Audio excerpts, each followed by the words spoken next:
derivative, Jill. There she is. There she is. Welcome to Jill's. Can I offer you some tea? Good tea. Nice house. Would you make me some of that Plomeek soup?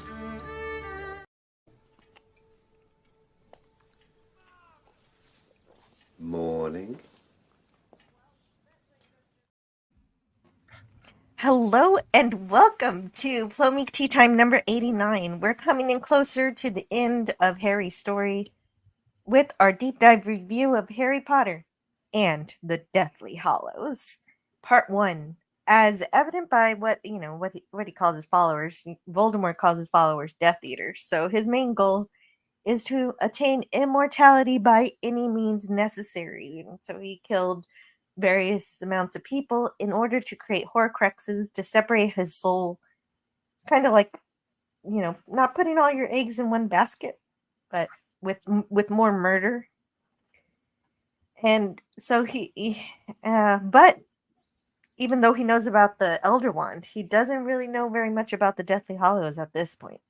But with the connection between Harry and Voldemort, their minds being connected, it's only a matter of time before he knows everything Harry does also.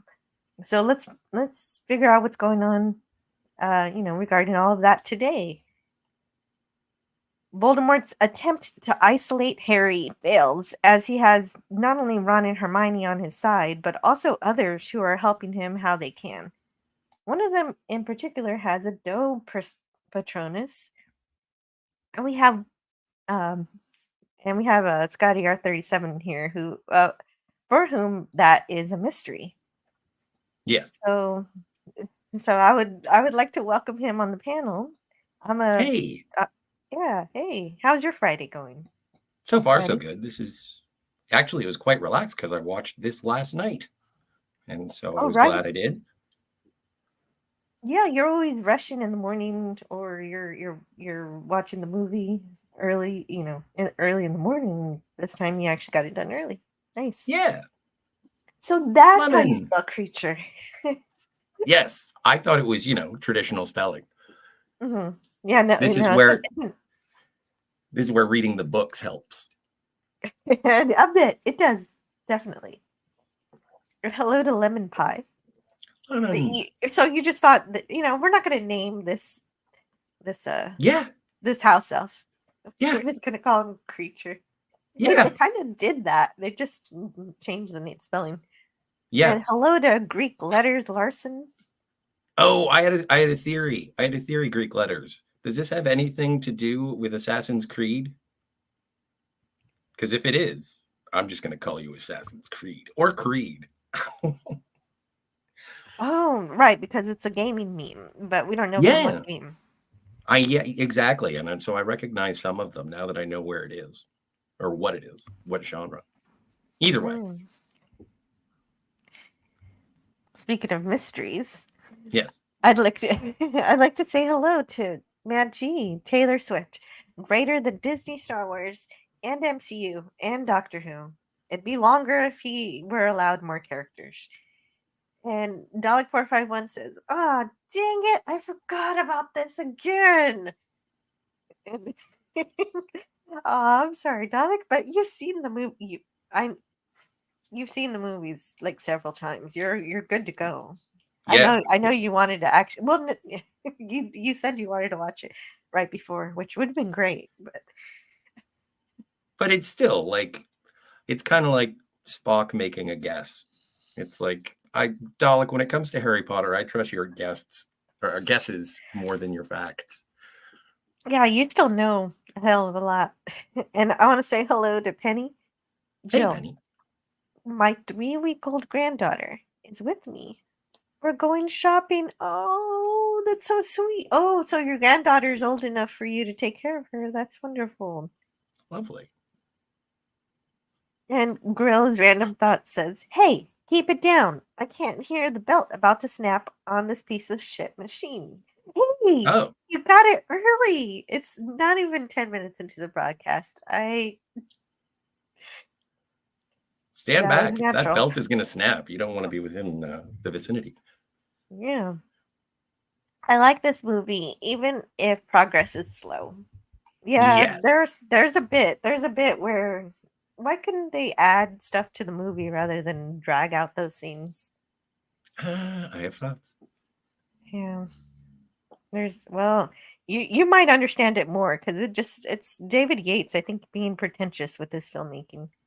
Really? All right. We'll get into it. I don't know, it just feels like it.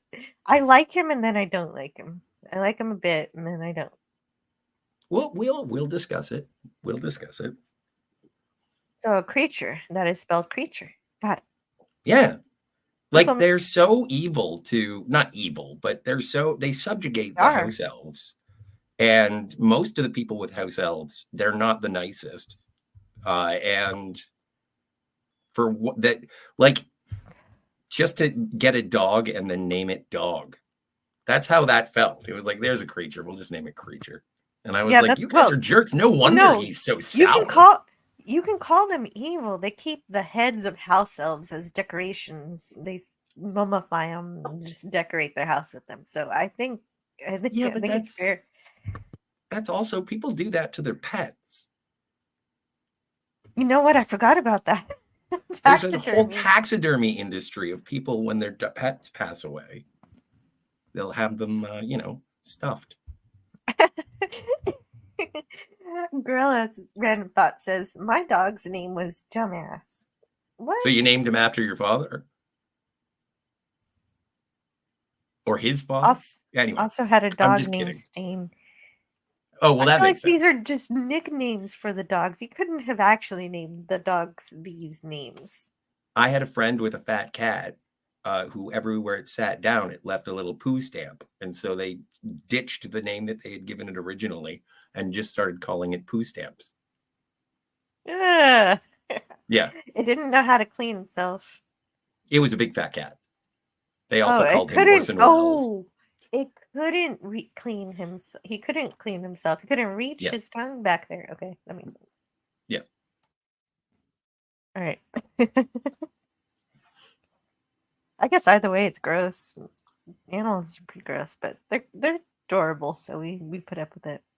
Totes.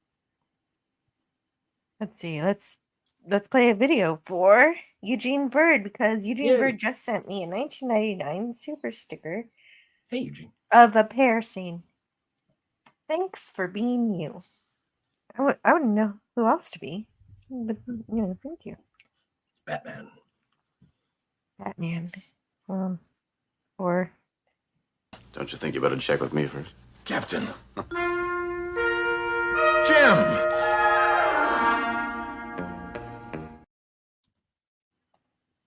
or some Weasley fireworks. Yeah.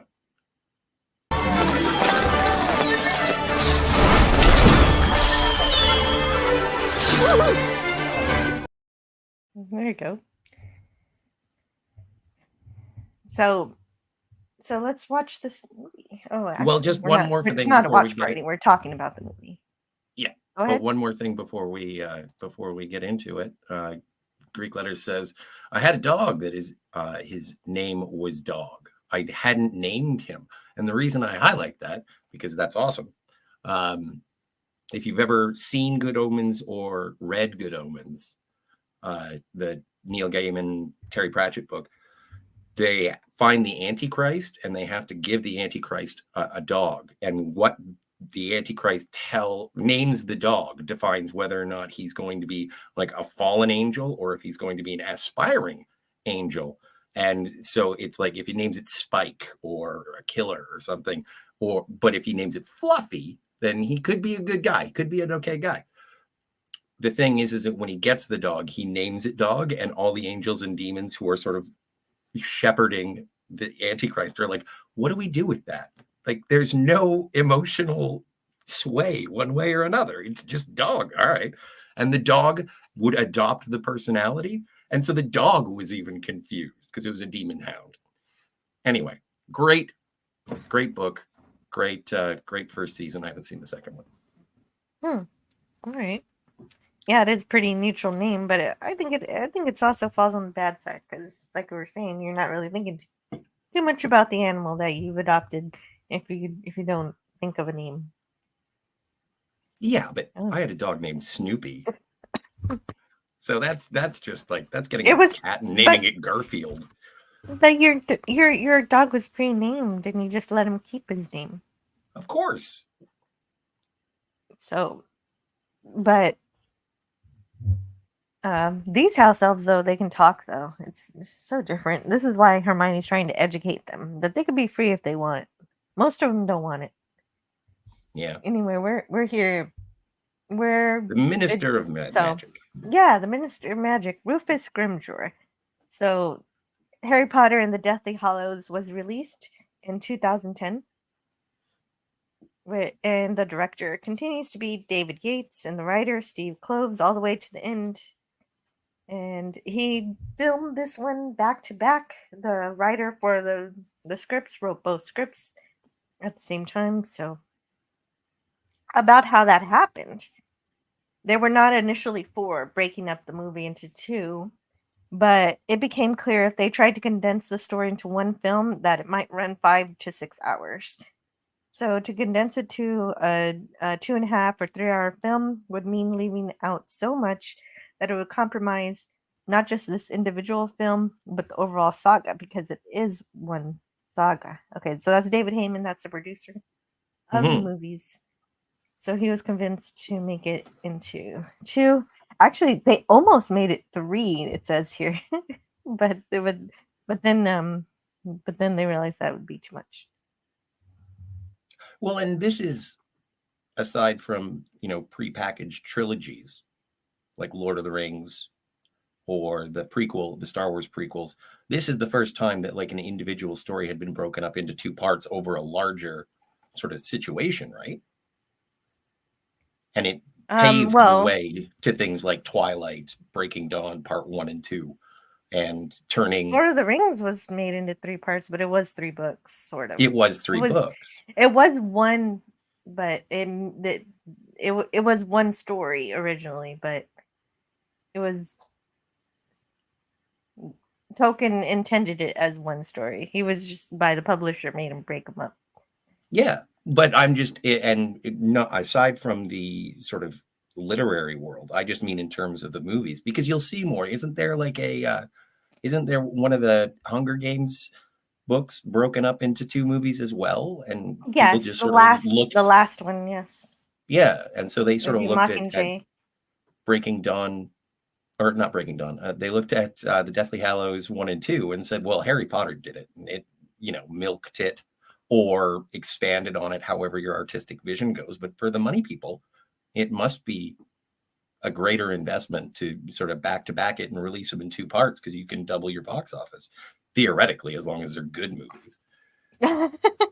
Oh my goodness. Speaking of good movies, Greek Letter says, this is the only Harry Potter movie I attended in cinema, and keyword is attended. I didn't watch it because I was so tired and found it so boring. I fell asleep during its runtime. Best nap of my life. And so I guess, especially if you're not invested in the series, I can understand why this one would be boring. And even people who love Harry Potter realize that some of the camping scenes just kind of extend. They don't actually spice in some of what the books help explain a little better. Well, again, I'm not sort of well versed with the books, but yeah, even if I were a fan of the series and having waited a year to watch this one and then going into it, I would be looking for somewhat of a catharsis or resolution after the horrific events of the end of the last movie. And this one just says, have you ever been in mourning? Let's do that again. And no, because the last time you didn't know Dumbledore was going to die, and then he dies. And then it's like yes. and sometimes when you make, a follow-up, that absence isn't felt. It's like, oh, we just killed off one of the main characters. But this entire movie is just like, the world is a darker place right now. Everything's mostly because of, the death of Dumbledore. Well, yeah, Dumbledore was the person who Voldemort feared the most, and while Dumbledore was around, he could keep Voldemort in check and his Death Eaters in check. But without him, Yeah. you're right. That was not there anymore. But yeah, Well, I do. Harry's grief from the end of the last book does extend into this one, and you actually get to see it in the movie a bit. And with the extended camping scenes, I don't know if you've seen a Friday the 13th movie, but when you go camping, bad things can happen because you're all by yourself in the middle of nowhere. And with this, I feel like it heightens the tension of they're on the run. And again, like with the death of Dumbledore, nobody is safe. Yeah, He is an anchor being essentially, and if Dumbledore's not around to do his Dumbledore thing, then we had serious trouble. Like people start dying and stuff. right, and Hogwarts isn't safe. Anybody who's Muggle born are in trouble, and It was taken over by the Empire. Yeah, basically, but the problem with Dumbledore, well, also this movie deals with the problem with Dumbledore. He kind of left out some crucial information from Harry. He didn't tell him about his past. He didn't tell him exactly how to destroy these Horcruxes. He kind of just gave him a few hints, and I don't know. Yeah, but it's funny his name's not Riddle because he's full of riddles. But I feel like that's what wizards do.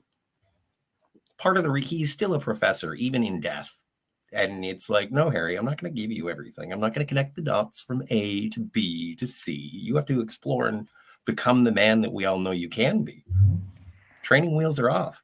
Sorry, pal. Mm-hmm. Yeah, and that's like when exactly how it worked. When he discovers how the snitch was there was a touch memory, but it was because he swallowed the snitch that it was like he had to kiss it. Mm-hmm. Yeah, and that was really great. Well, that explains why when Scrimgeour gives it to him, he's looking at him very intently, thinking, "Oh, when Harry Potter touches this, it's going to open. We're going to find out what's inside this thing." Yeah, but it doesn't. I was so upset because I was like, "Okay, good. It's going to do its little snitch thing, and there will be a little bit of levity during this bequeathing." Yeah. Nope. Oh, so. Yeah, definitely. And of course we got the tale of the three brothers to tie everything together, but we'll get to that when we start the movie. Let's go to where we are now. We've got Rufus Scrimgeour talking to the citizens and trying to say that everybody's going to be he's not saying everybody's going to be okay, but he says we're going to be strong.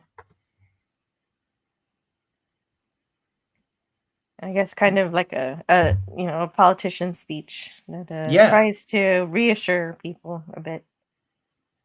Well, and that lady who wrote the book of Dumbledore's secrets and all that jazz. Like, Rita Skeeter. Yes, all the heroes are being undermined. The Ministry of Magic has to step in and make sure that everybody's like, don't worry, Dumbledore is gone, but everything is still tickety-boo. Oh, by the way, did I tell you about Severus? Never mind. Your school has been overthrown by a murderer. Everything is perfectly normal. Right. Severus Snape, the guy who killed the headmaster, is now the headmaster. He's now in charge. Also, Muggles are being murdered, and Muggleborns are being cast aside. And meanwhile, Harry's about to lose his protection. His mother gave him a protection charm when she died, sacrificing herself for him. And Dumbledore extended that charm, but it only goes up to when you're 17. So now Harry has to leave home before the charm breaks, because if you wait all the way to the end when you turn 17, Voldemort's just going to be right there. Oh, time to get you now. So that's why they have to escape with the Order of the Phoenix before that happens. And the Dursleys have to leave too, because as soon as that protection breaks, they're no longer safe. Right. And this is the first time that I've ever felt badly for the Dursleys. Right. Well, they've had to take care of Harry this entire time. Actually, I guess Petunia could have rejected him, which shows some kind of care. Yeah. Oh, bare minimum. Yeah. Well, Like I the guess I don't gas want tank the is kid empty to and the light is die. on. Yeah. But I did feel bad because it's like, oh, now if we don't go, we could be Uncle Owen and Aunt Barood, and our son might die as well. So, Yeah. Oh, wow, that goes by quick. There are some deleted scenes. I'm going to play them. oh,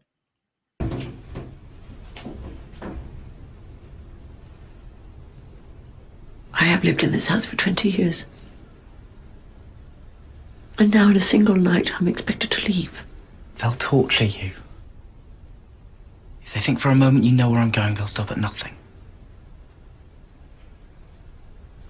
Do you think I don't know what they're capable of? You didn't just lose a mother that night in Godric's Hollow, you know. I lost a sister.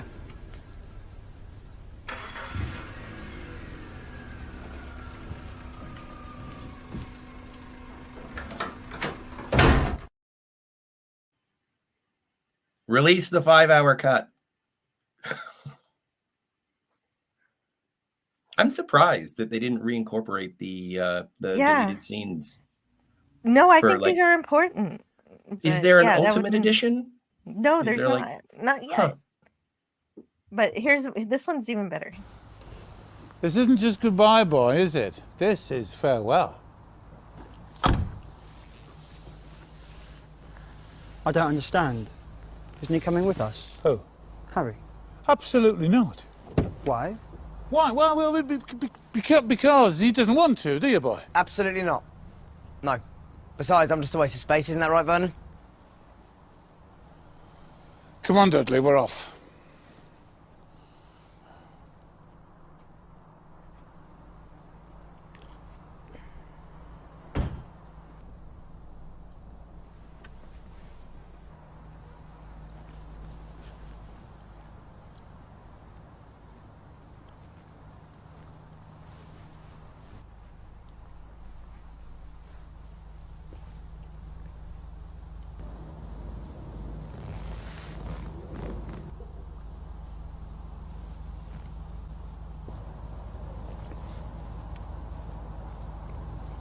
I don't think you're a waste of space. Thanks.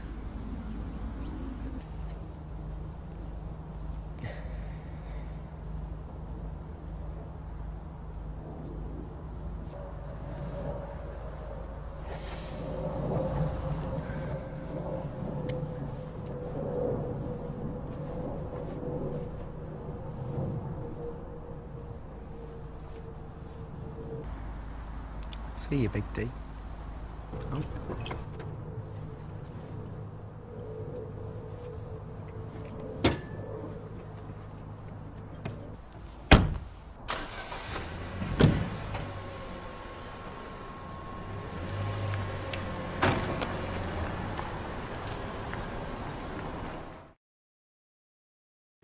I loved that. Come on. Yeah, that could have been edited, add some music. It would have been amazing. And I didn't see it in HD. Was he wearing like a fat suit and stuff? Maybe it wasn't like he always convincing. does. He's Dudley's always been wearing a fat suit. Oh, okay. Because it's kind of child abuse to make the kid force them to be obese. But now he's an adult. He could choose to be more his character. But Dudley in the books is morbidly obese, and so Dudley in the movies is just, a little husky. So anyway, he also says, "You saved my life," and so that's confirmation that he realizes that Harry saved him from the Dementors. Well, and also the reason that they are fleeing for their lives is because magic people are coming to kill Harry. And so it's like there is something about them being willing to do, well, not willing, they're in danger. I don't know. I find the humanization of the Dearsleys when they are actually in danger, as opposed to just being a nuisance, to be a really touching sort of thing. And Big D, sort of attempting to say, "Good luck. I hope you don't die," is a nice touch. It was. That's essentially what it is, because they know they're not going to see each other again. Well, and then this is probably even ever. more heartbreaking. Maybe they cut the Dearsley stuff because we don't really have to humanize them. But we've never met Hermione's parents before, but to erase your own existence from your parents' lives, I was just like, oh, this is not gonna be a fun time. My heart's gonna swell a little bit here. Yeah, it did. Well, it does already right at the beginning. Right at the beginning of the movie, it hits you emotionally because Hermione knows how serious it is, and if she doesn't obliviate her parents and make them forget about her and send them to Australia, they would be dead. So I guess we never get to see her trip to Australia to see if she can fix her parents or not. Well, I don't know. I haven't seen the last movie. I'm hoping that there is going to be and Hermione rescues her parents. No, there's not. There's not. No, there's not. Not even in the books. No, not even in the books. It doesn't say. Even when the threat is eliminated? Yeah. Yeah, we never All know. right. Well, Hermione, you're a little too cold. Well, no, it ends. I don't know. You know what? Are Hermione's parents in the epilogue? Am I wrong? I don't know. I've never read it. I don't remember. I haven't seen the last movie yet. I don't remember her fetching them from Australia. Well, at least now I know Voldemort doesn't destroy Australia. Right. Yes, he doesn't. Well, it'd be out of the way. Well, and there's no point. All muggles. Yeah. And no, okay. And so then we're at Malfoy Manor. This is Malfoy Manor. God, I hate these people. I wanted to say hello to Canadian Spider-Man is here. Hello. Me too. That's why I was distracted for a moment to say hi to Spidey. Hey, Spidey. Canadian Spider-Man, great stream last night. I really enjoyed you and Eugene Bird talking about Honduras. And also, at this point, it was difficult to take Alistair Moody seriously, but... Yeah, but... Great humanizing dramatic scene. How to destroy Horcruxes? Use the Force, Harry. Well, they have to use it. You can't just destroy a Horcrux with Force. Well, the Force. You have to destroy it with very specific things like basilisk venom, very, very strong stuff. And that was a nice callback. I enjoyed that. Mm-hmm. There are a few ways to kill him. And we're going to find out more in the next movie. We did see Hermione's parents very briefly in Chamber Secret. Yeah, that's right. Arthur Weasley was talking to them. I was going to mention that, but I was like, it's just Arthur talking to the Muggles. It's not that big a deal. We didn't really meet them. Where were they talking? Arthur met them at the bookshop at Flourish and Blossom. Oh, right. Where we also meet Gilderoy Lockhart. He's signing his books. Right. And I saw all this stuff. I just need to be refreshed from time to time.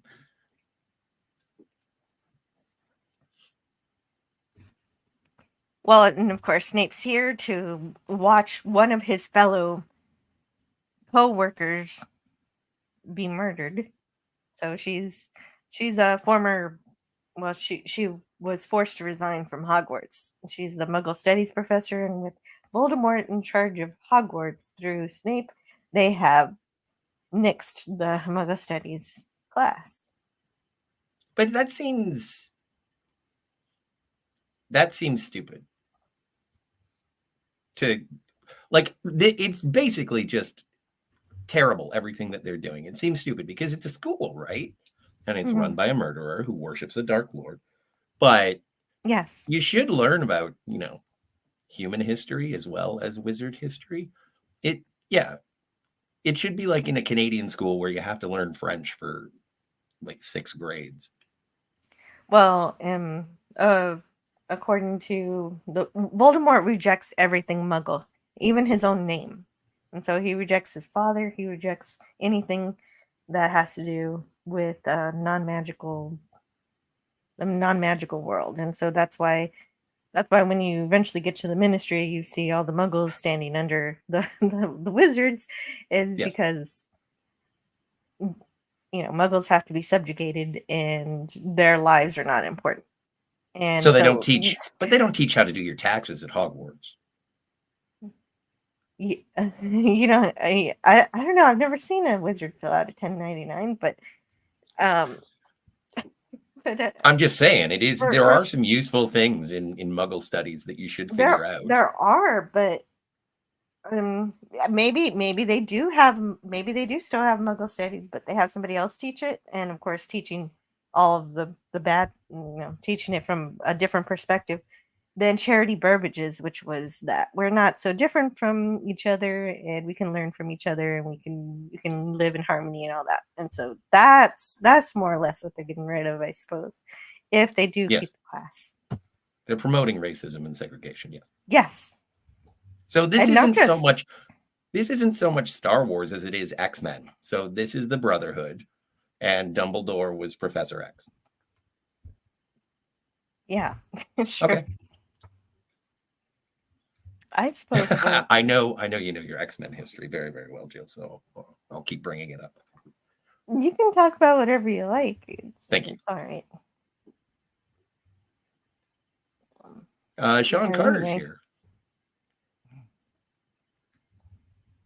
Oh, hey, Sean Carter. How are you doing today? And so she's dead. Member chat. 11 months. Wow, almost a year. Glad. Oh, it's a member chat. I didn't know that. I can catch a day stream finally. Well, welcome. Yay, welcome, Sean Carter. I'm so glad. Thank you for reading that.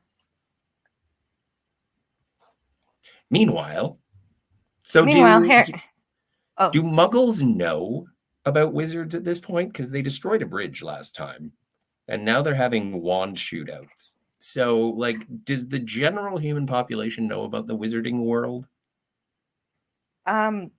We don't get to see a whole lot of Muggle perception outside of the Dursleys in these books, unfortunately.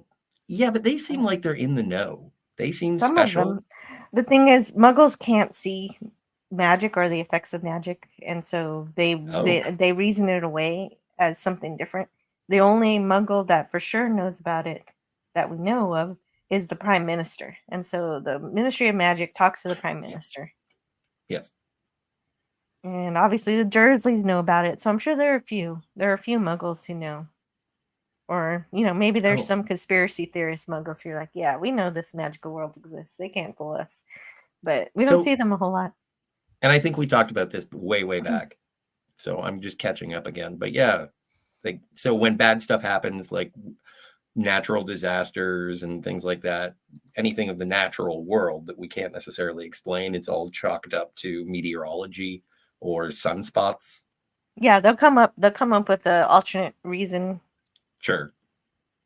I require your wand. I thought that was so rude. Hey, Dalek.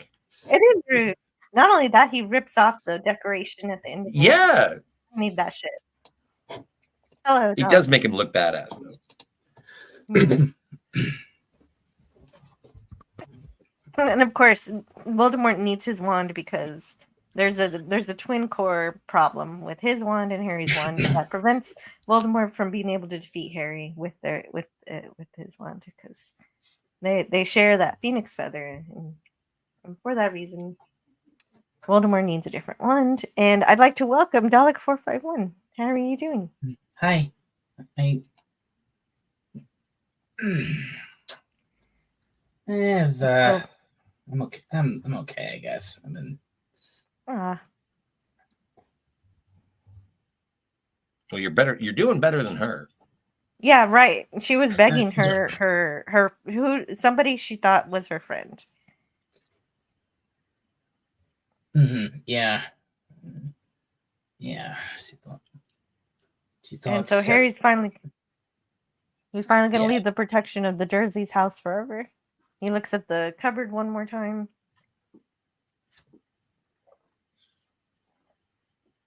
And they get ready to all take Polyjuice Potion to do the Battle of the Seven Harrys. And so they It's do General Hux. What is he doing here? General. The unknown Weasley brother. It's Bill Weasley. Never met him before. It's Bill Weasley. Yes, he's actually the son of this actor right here, Alistair Moody's actor. So Brendan Gleeson. But it's Domhnall Brendan Gleeson. And his son's name is what? Domhnall? I have it somewhere in my notes. We'll run across it eventually. Sweet. And so everybody's gonna look like Harry, so that if they run into the Death Eaters, they won't know which one is the real Harry. And Harry, of course, hates this idea. He doesn't want anybody risking their lives for him. Well, and I do. Yeah, imagine if something went wrong and we ended up a scrawny, specky git forever. But it's like it is at certain points, and I appreciate that about this story, is that Harry's like, I won't let you guys die for me. And it's like, we're not doing this specifically for you. We really need you. You are kind of our quarterback, and if we lose you, we have no chance. So we're kind of putting everybody in danger because we have to put everybody in danger because we're already in danger. Yeah, that's exactly right. That's perfectly explained. And Mundungus, of course, I don't know why they keep him around. Who is Mundungus? He's just like a hangers on. He just goes with whomever is he a magician? I think is the right. He's a wizard. He's okay. a thief. Okay. And I struggle to realize how he's appreciated in the order. He's a slime ball, is the word you're looking for. But why do they let him be part of the order? I just don't understand that part. Every party needs a thief. That is pretty bad judgment on their part there, because Mundungus he's not only useless, he's also a complete coward, and his cowardice is what gets poor Moody killed. Exactly. But before he gets killed. Tastes like goblin piss. Have lots of experiences with that, do you, Maddo? Oh, when I first watched it, I thought he said it tastes of common piss, not goblin piss. So that's actually it's better when it's goblin piss, because then I'd be like, what the hell? Wow. We're identical. That's one of my favorites. It's beautiful. Oh, that's something I've never. That's something that's never made sense to me. Why did they? The whole I think in the book when you take Polyjuice Potion, you change completely. You don't just take on the appearance, you also take on the voice of the person you're imitating. So why is it in the movies they left it as everyone just kept their own voices? It just made no sense. I think it's because they wanted the audience to be able to know who was who. Yeah. But you're right. In the books, they do take on the voice, not just the appearance. But I think it's to help the watchers. I mean, look at. I think I think that's also thinking about it. That's also it's also inconsistent in the movies, because look at Barty Crouch Jr. I mean, and the actor. That's right. He's just a really good actor. He was so good that he could sound exactly like Alistair. He had his Alistair Moody impression was spot on, even when he didn't have the Polyjuice Potion. But you're right. No, I'm just making stuff up. You're absolutely right, Todd. But it does add, like, later on when they have to sneak into the Ministry of Magic, it adds a little bit of tension as well. Just in terms of the confines of this movie. It's like, you can walk around and pretend to be them, but if you start talking, they may pick up on it. And luckily, Ron gets away. Ish. Actually, he doesn't. Never mind. Because if Moody's voice were dubbed by If he were it, the audience would know that he wasn't him, so it would have ruined the mystery sooner, and so that's why they couldn't follow their own rule at that point. Well, no, that would be it would be confusing for audiences, I think. You'd have to be sort of caught up in the lore. But if they did actually dub Moody's voice, then it's like, that's not Brendan Gleeson's voice. Why are they doing this? And then at the end, when it's revealed that it's not Brendan Gleeson, it's like, oh, now I get it. It would have been a cool sort of audio reveal. But then again, it might also have been very, very confusing. Muggles have nukes, says Greek letters. They don't give a rat's ass for Voldemort. Well, but they wouldn't have to know what to nuke and how not to hurt themselves in the process of trying to destroy the magical world. Yeah, and not only that, but do you think a nuclear weapon would destroy a Horcrux? I don't think so. No, of course not. Probably not, no. Eugene Bird says the Minister of Magic visits the Prime Minister, the Ministry Minister, and seems to not get the gravity of the Voldemort situation. Yeah, no, he doesn't. No, he does not. And he's yeah, that's basically what it is, Gorilla. He's in the order because he hears things from low lives, and probably he knows how to get things that you otherwise cannot get it through legitimate means. Yeah, that's what he does. He's kind of a he's just a guy who can get things that most people can't get because getting them normally would be illegal or something like that. Like this is, I think this is moment of the book where he's making a deal with Fred and George where they're trying to secure some substance that's outlawed or something, I think, or not widely or very rare or something like that. Just based, oh god, I hate this scene. Harry Potter is trans. Wearing a bra doesn't make you trans. I know, that was the joke. It's hyperbolic. We are talking about J.K. Rowling. Oh my god.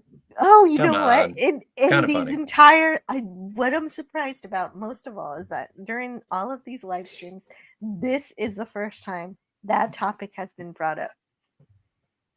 There you go. We've done it. Check off your bingo card. What topic? Nothing. Don't even worry about it. Nothing. No, okay, I'm going to read from the book. The book that I'm reading from. I forget the name of it. I have it in the other room. Radcliffe had to shoot the scene portraying each character, including himself. I think I broke the record for the number of takes ever done for a scene because it all counts as the same shot. We'd shoot one version with me as one of the characters, and then the same. And then the camera would stay in the exact same place, and we'd shoot another version with me as another character. Eventually, they'd lay them on top of each other. Each pass I did, whether Fleur or Mundungus was part of that one shot, and I think we got up to 95 takes on that one. It was a long day. And a lot of costume changes, too. Mm-hmm. And Mundungus was brought on by Dumbledore as a way to hear things on the streets. And Grilla also says, Hermione finally got an answer to what she has been wondering about for a while. Yes. How bad Harry's eyesight is? That as well, but she may have checked her pockets, is what I'm saying. And I think that's what Grilla is aiming at as well. Whether or not he had a tattoo. No, how big his wand was. No, I know. I was trying to be. Oh my god. Actually, I have a clip for that. What? You crazy. Well, you were not around when I played it during the Order of the Phoenix. Down in the kitchen. Oh! Just because you're allowed to use magic now does not mean you have to whip your wands out for everything. Oh, that's good. Yeah, like I said before, like I already said, speak for yourself, Molly. You use magic for everything. Yeah, she does. You did say that. And so Harry's gonna leave number 4 Privet Drive the same way that he arrived, with on the motorcycle with Hagrid on Sirius's old bike. Was this? Yeah, this was Sirius's bike. Yes, and it Arthur was. souped it up. It says, I mean, Hagrid says that the first time we see him, and he rides on the bike, and when he's asked, "Where'd you get the bike?" Young Sirius Black gave it to me. Lend it to me, or whatever it was. Yes. And see, this is a part of the thing. Oh, wait. Sorry. Greek Letter says, how many takes are we talking about? It's not like Stanley Kubrick directed the movie. Yeah, it would have been at least 200 takes if it had been Kubrick. It was 90 something. But this is what I'm thinking when I see the magicians interacting with the muggles. And I'm just like, so what's going on with all these car wrecks? Like, are they seeing this? Like, because I remember there was a thing when they drove the car, when Ron stole the car, and the night bus, but the night bus doesn't seem to, irk anyone. But there was like, you were seen in plain view of muggles using the car. Why? Because the car itself wasn't magical, it was enchanted. And so you could still see it because it was a muggle car, but you can't see the night bus because it's a magic vehicle. So okay, I don't know if it's very clear on what the muggles can see and what they can't. The car was the Ford Anglia was muggle to begin with. Arthur just enchanted it so it could fly and stuff like that. Okay. And so we do encounter Hedwig He's trying to protect Harry, but it's even sadder in the books because he's just in his cage and that during the battle. God, that was heartbreaking when Hedwig died in the book. Yeah, because in the books he's just stuck in the cage and she can't even defend herself. No. And so I think it's like the symbology of loss of innocence at that moment. Yeah. That's what everyone says. That's like Harry got Hedwig the day he first entered the magical world, and then he loses her the day he turns, once he becomes 17 and he becomes a full adult wizard, so which means he's left childhood behind, and so yeah. But she also served another function here. It's in this movie. She's the reason why they realize who the real Harry is. But in the books, they realize who the real Harry is because he uses Expelliarmus, and they see that as his signature move. Yeah, because he used it against Voldemort in the graveyard. That's why they think that. Kind of is, though. He uses it a lot. Well, yeah, you're right. It is. Especially when he doesn't want to hurt somebody, and he just wants to disarm them. And let's just keep in mind, he learned his signature spell from Snape because he did. He learned a lot from Snape. Yeah.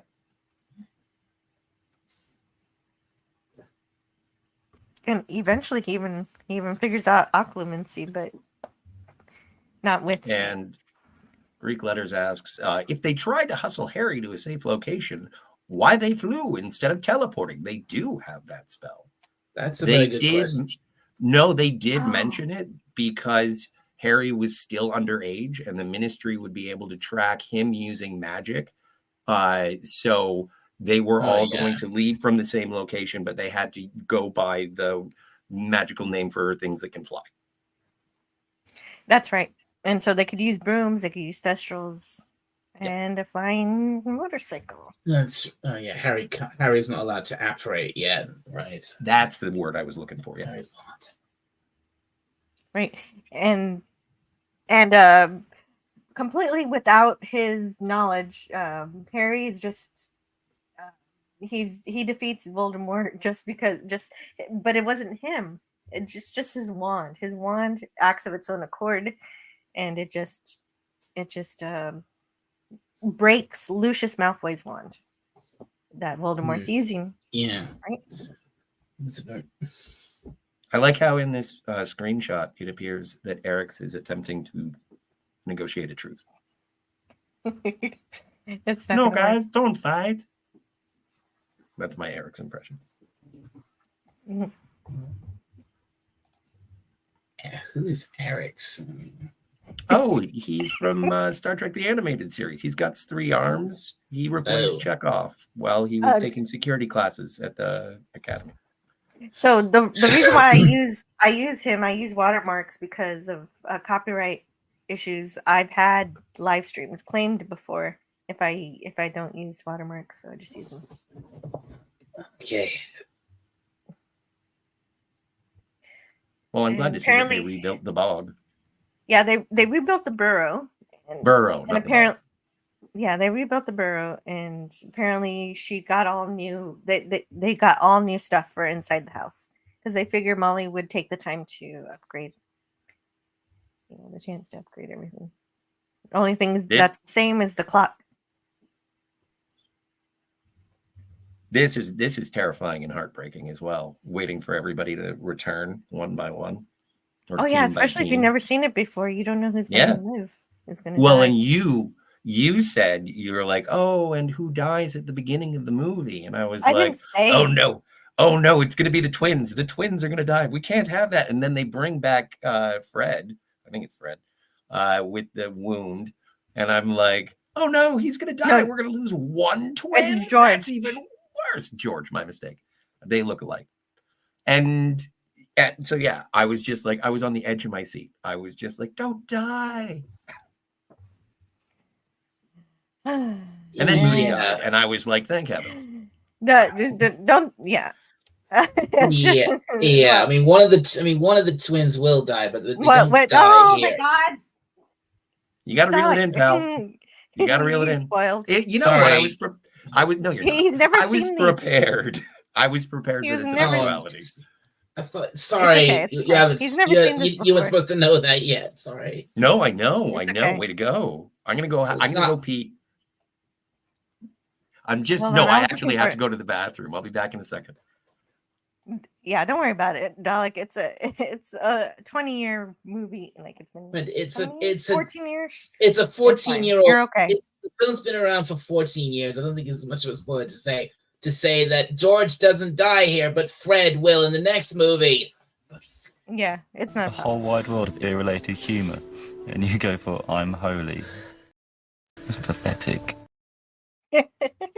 Oh, it's nice. That's the exact joke they make in the book. They do. I'm glad they kept that. It's a good one. What do you want? Go away, I'm live. Well, you know, if you do have to step away, it's okay, Dalek. Sorry, that was just my brother poking his head through the door. It's nothing. Okay. You wanted to make sure your ears were intact.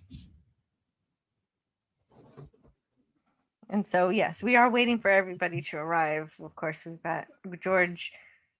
He's lost an ear. It's been cursed off, so he's never going to have, you know, that ear physically again. Completely. No, You can't. he's not. That's gone. That ear's gone. Yeah. Mm-hmm. And so, of course, we get Bill, we get Tonks, and Bill announces Mad Eye's dead. And in the books, this is the moment where Harry tries fire whiskey for the first time, like liquor, real liquor. Before he's had butterbeer and he's had some mead, but this is the first time he's had just straight liquor. Yeah. Yeah. Even though you can't. You can't really count butterbeer as real alcohol. Not really, because the alcohol in it is so minuscule. Yeah, it's basically a dessert with like a tiny bit of alcohol. Only a house elf can drink on. That's right. Yeah. And yeah, so Bill and Fleur are about to get married.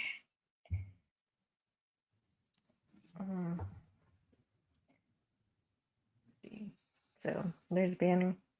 Dumbledore's dark secrets revealed. Rita Skeeter. Yeah, she writes her book, Life and Lies of Albus Dumbledore.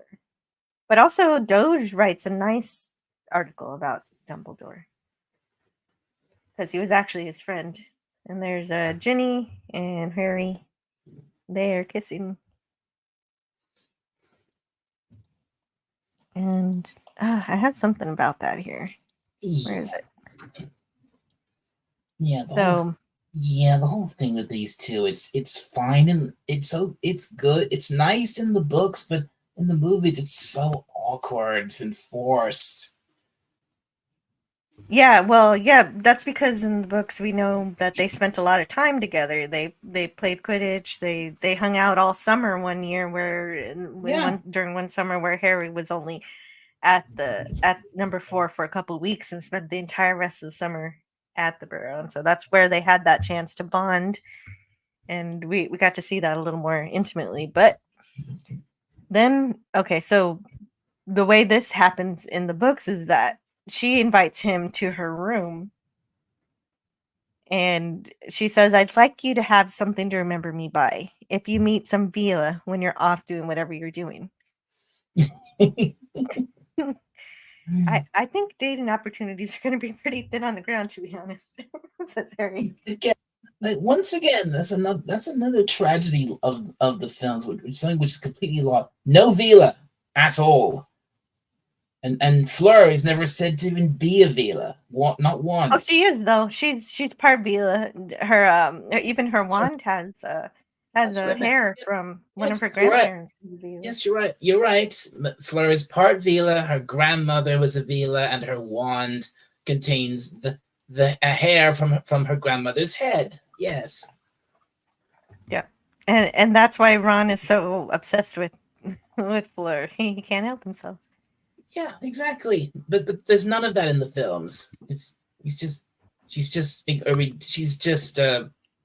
over very pretty but very pompous girl who Ron's ridiculously infatuated with. Yeah, the actress actually really loves Harry Potter, but she doesn't like her character. She doesn't like her own character. But anyway, I only brought up the scene from the book because he says that this is better than Fire Whiskey. And the way this scene is written, I think that Jenny was intending to go much further than making out. But Ron bursts in the door and completely ruins it. I don't think they were going to go all the way or anything, but I think maybe at least second base or something. It's I think so. I mean, she invited him up to her room and closed door and everything. So I don't know. Well, I suppose something like that does kind of make sense because Harry's off to do something extremely dangerous and life threatening, and they don't know if they'll ever see each other again alive. So exactly. That I think that's exactly what she's thinking. And plus she says when Ron bursts in, he says, "Well, happy birthday anyway, Harry." And meaning that wasn't all it was supposed to be. And the actress says, "Morning was my favorite line from the film." I love that line too. I have it here. Well, I think I played it at the beginning too. Let's see where it is. It's worth another go. Yeah, definitely.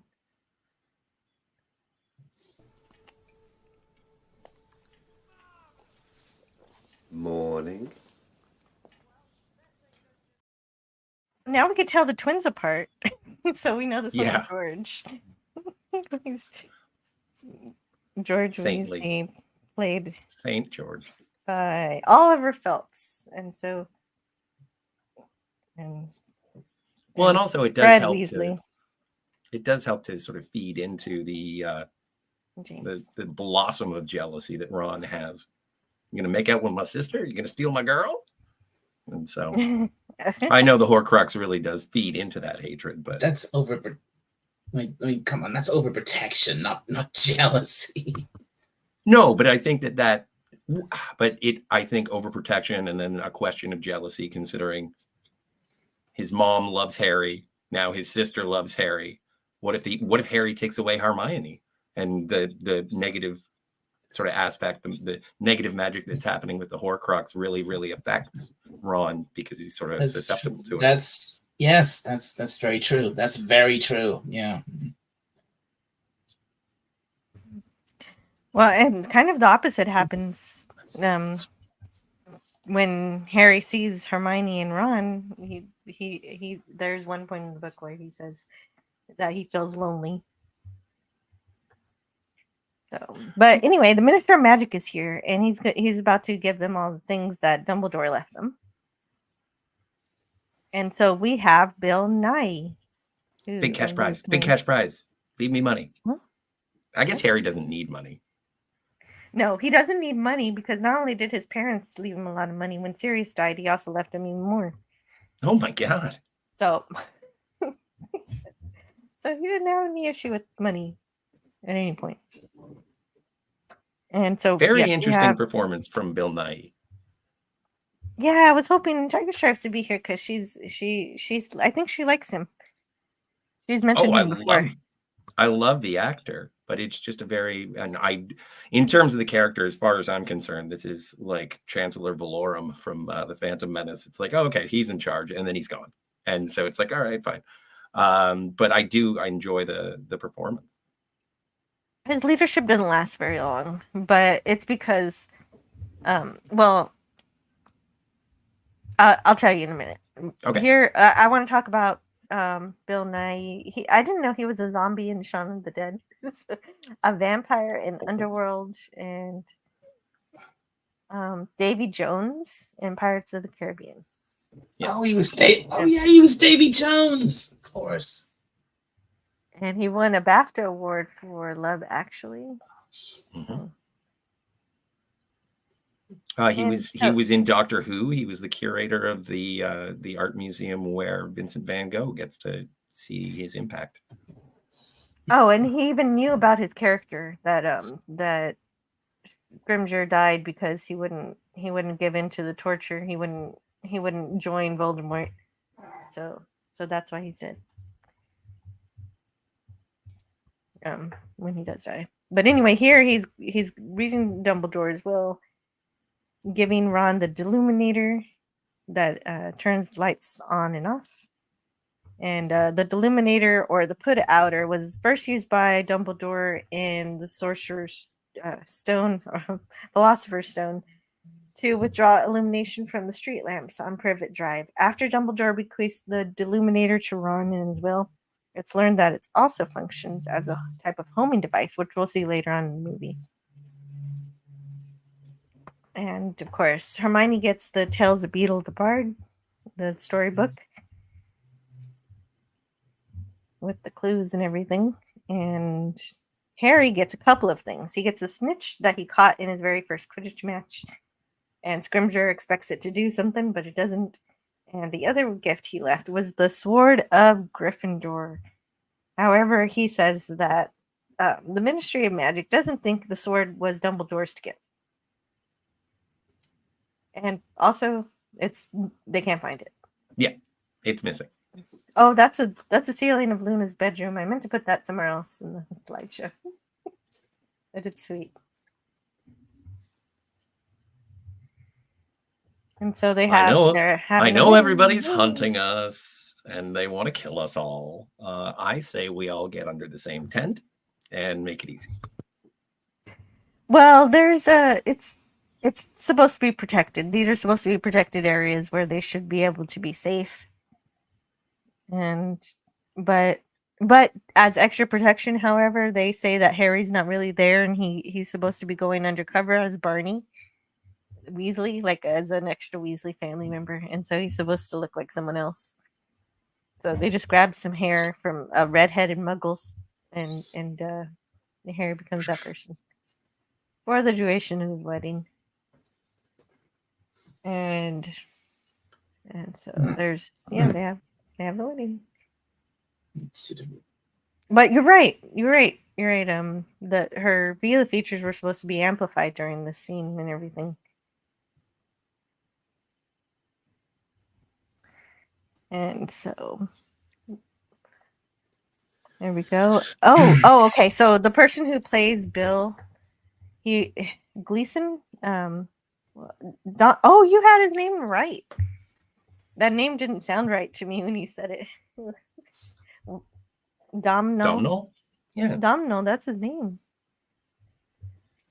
And there's so he'd auditioned he wanted to be Stan Shunpike, but he didn't get the role, so he said, let me know if they need any more Weasleys. He thought he could be Bill or Charlie. I gotta sneeze, guys. Give me a minute. Gesundheit in advance. Oh, it's like 3 or 4 sneezes too. I think, you could make good money if you did ASMR of adorable sneezes. That's what you should do, Joe. But I muted them. I know, you shouldn't have. Someone would have tipped. Get on Twitch. Maybe that would work. Get on Twitch and start doing get on Twitch, get an anime avatar. Start doing that, Jill. That would be hilarious. That doesn't sound like fun. That sounds really weird. It is. And so Domhnall finally got to be Bill Weasley, and he said, I was really disappointed he hadn't made an appearance in 4 or 5. Bill's big moment came in the 6th book, but his story didn't appear in that film either. Then the one movie I didn't ask my agent to call up was the one where they called us. And so there we go. Then also... Oh, yeah, you're right. They left Bill out of the 6th movie altogether.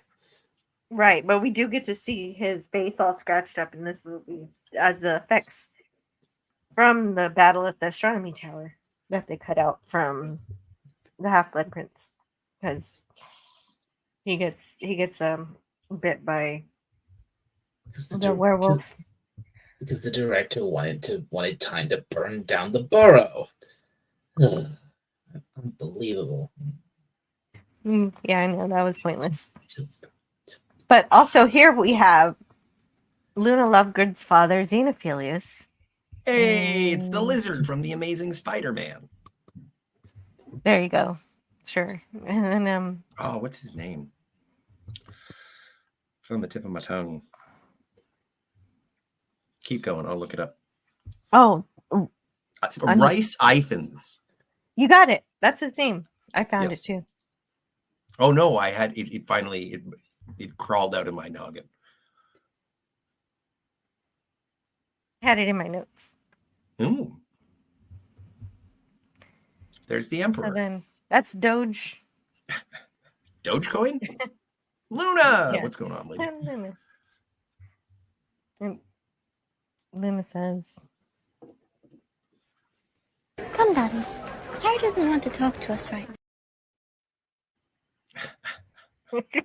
he's just too polite to say so. Yeah. And there we go. Yeah, we get to see the Deathly Hallows for the Deathly first time. Hallows. There. On the movie. Oh my goodness. And so Harry's finding out he didn't really know that much about Dumbledore's past. And so he's learning about that now. That his father killed Muggles. That he lived in Godric's Hollow when he was younger, and so did Bathilda Bagshot, and they were friends. She was a friend of the family. Oh yeah, Bathilda Bagshot. So sad and so nasty what happens to her. Yeah. Well, when we get there, I'm gonna need follow up on it. Yeah, we'll elaborate. Yeah, you've seen this film, Scotty. You must have seen that. What happens to her is absolutely horrible. Well, I'm going to need context, but we'll get there. We'll get there. So, but the thing that confused me about when it was Dumbledore's family that moved to Gryffindor Pines or whatever it's called, and Godric's Hollow. That's it.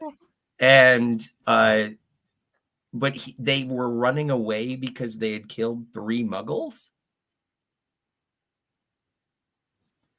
Is that a thing that I heard?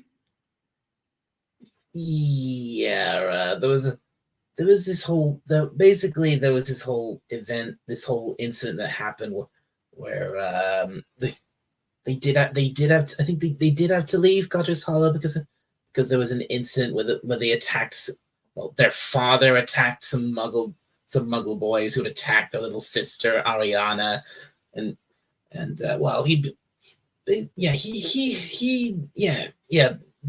Dumbledore's father attacked those boys. He got arrested. He got sent to Azkaban, where he would die. And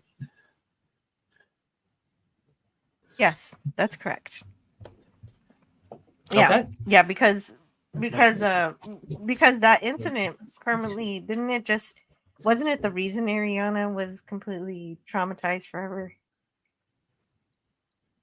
And so Dumbledore does come from, his father was a murderer. Yeah, basically. Okay. Just curious, keeping tabs here. Yeah, I want to okay, find out how many. I know he attacked the Muggle boys. I don't know if he killed them. He definitely attacked them, but because they attacked Ariana. It was just the impression I got from the dialogue in the film. But here we go. We have another. His Dumbledore confirmed that he killed them, but I guess maybe I don't know. It is a little shaky. But I love the idea of using Patronuses as communication devices. So that's what they're doing here. Yeah, this is this is a very interesting thing that was added in that both in the book and the film that you can use a Patronus to essentially send a voice message. Kind of neat. And so, but the problem is though that it means that the Ministry has fallen. We've got Voldemort's in charge of everything. The Ministry has fallen. That Voldemort's completely taken over. Yeah. Of course, he wouldn't bother with being Minister for Magic. He plants somebody in there for that. He does. Politician. Yeah, he has quite literally a puppet minister who's under the Imperious curse. I can't remember what his name was. Pious something. Thickness. Pious Thickness. That's his name. And so I do admire the creativity for the names. Like, my God. So Harry, Ron, and Hermione have to leave the wedding. Everybody's leaving the wedding, actually. Well, the tent's on fire. We gotta go. You want to So stick around? Hermione- There's still punch. Hermione takes them to streets of London, and Harry's like, "Oh no, I forgot my stuff," and she says, "Nope, I've got everything in this bag, this little bag. It's got an extending charm on it." So she's packed everything. And I'm so happy with that. It reminds me of Mary Poppins. And that's me too. I need to kind of point something out here. This is Harry Potter is supposed to be set in the 90s, and that is, I mean, that shot when they're in time. I think it's what's it called? Piccadilly Square. Piccadilly Square. They're in Piccadilly Square in the middle of London, and it's quite clear to me it's not 90s London. It's 2010 or 2009 London. Whenever it was filmed. That is true. Yeah. That is a bit out of place. Yeah, somebody needs a cell phone. They left out Scrimgeour begging for Harry's endorsement, like it was election season. Oh yeah, that's right. But also, he does the same thing in the last book where he's trying to get Harry to be like a mascot for saying that everything the Ministry is doing is great, and come support them and everything. And he's like, no. Oh, and Greek Letters is asking in regards to Eugene Bird's question from earlier, if you were a Harry Potter character, who would you marry? A Harry And Potter Greek Letters says Moaning Myrtle. And so you said it first, so you took my girl. Oh, she's the but only can you marry a age-appropriate ghost? one. None of the teachers are hot. Oh, Eraserhead is here. Hello, welcome to the channel, Eraserhead. Who says, Jill, sorry for muting you on Stupenzo's stream yesterday. My phone was glitching out. It was completely on accident. I had already gone to bed, so I didn't even realize it happened. And so I was just saying hi to him on his birthday, because it was his birthday, even though I couldn't stay because I had to sleep for this stream. And so I woke up in the morning and he was like, "Oh, I'm sorry, but that you got blocked or muted." So, but it's all fixed now. Don't worry about it, Eraser. It's all good. And Greek Letter says they call it a Illuminator because Zippo had a copyright claim. I do want that Which later. one? Yes. I would marry Oliver Wood. Really? You've been going nuts about Neville ever since we No, started. You're not going for Neville? I love Neville, but I'm not going to marry him. In love with Neville. I'm not in love with him. Gorilla's Random Thought says, "Oh yeah, I already read that one. Sorry, Gorilla." Greek Letter says, Papa was a killer, Mama didn't love him, Sissy was a goofy, brother was a prick. I'm assuming that those are lyrics. I don't know the song, but I love it. Yeah. So somehow the Death Eaters know exactly where they are and they attack. And Harry's already 17. Mm-hmm. So they can't still have the trace on him. But they find him anyway. But Hermione wipes their memories to make sure they can't follow them even further. And that was, oh man, because the last time she used the memory wipe, what is it? The Obliviate.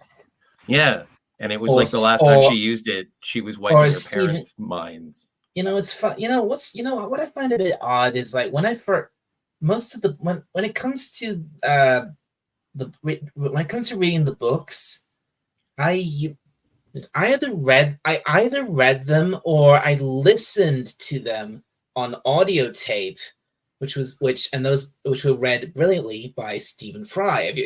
If you've never heard any of his readings of the books, I thoroughly recommend them. They are fantastic. But the way Stephen pronounced some of the spells was a bit different than how they would be said in the movies, or even somebody would say in real life. But I mean, like he would say, for for example, the best example is Avada Kedavra. He would say, in the movie they say Avada Kedavra, but Stephen was said Avada Kedavra. or in the case of the memory tome, he actually pronounced it Obliviate rather than just Obliviate. Oh yeah, the way that the audiobooks pronounce things are funny sometimes. Stephen Fry is definitely better than Jim Dale. The only thing that Jim Dale does better is singing, because Stephen Fry will not sing. He refuses. No, you're right. He didn't sing at all. He never. He just Even like in the first one where when he came to like the Hogwarts school song, he didn't sing it. He just read it.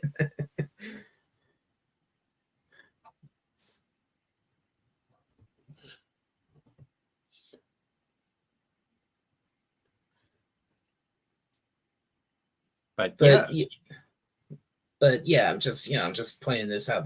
The way Stephen said certain words was like I was like, oh, okay, that must be the proper way to say them. And then I watched the movies and I was like, oh, it's said that way. Oh, for sure. But I would, I haven't read the books. I haven't listened to any of the audiobooks.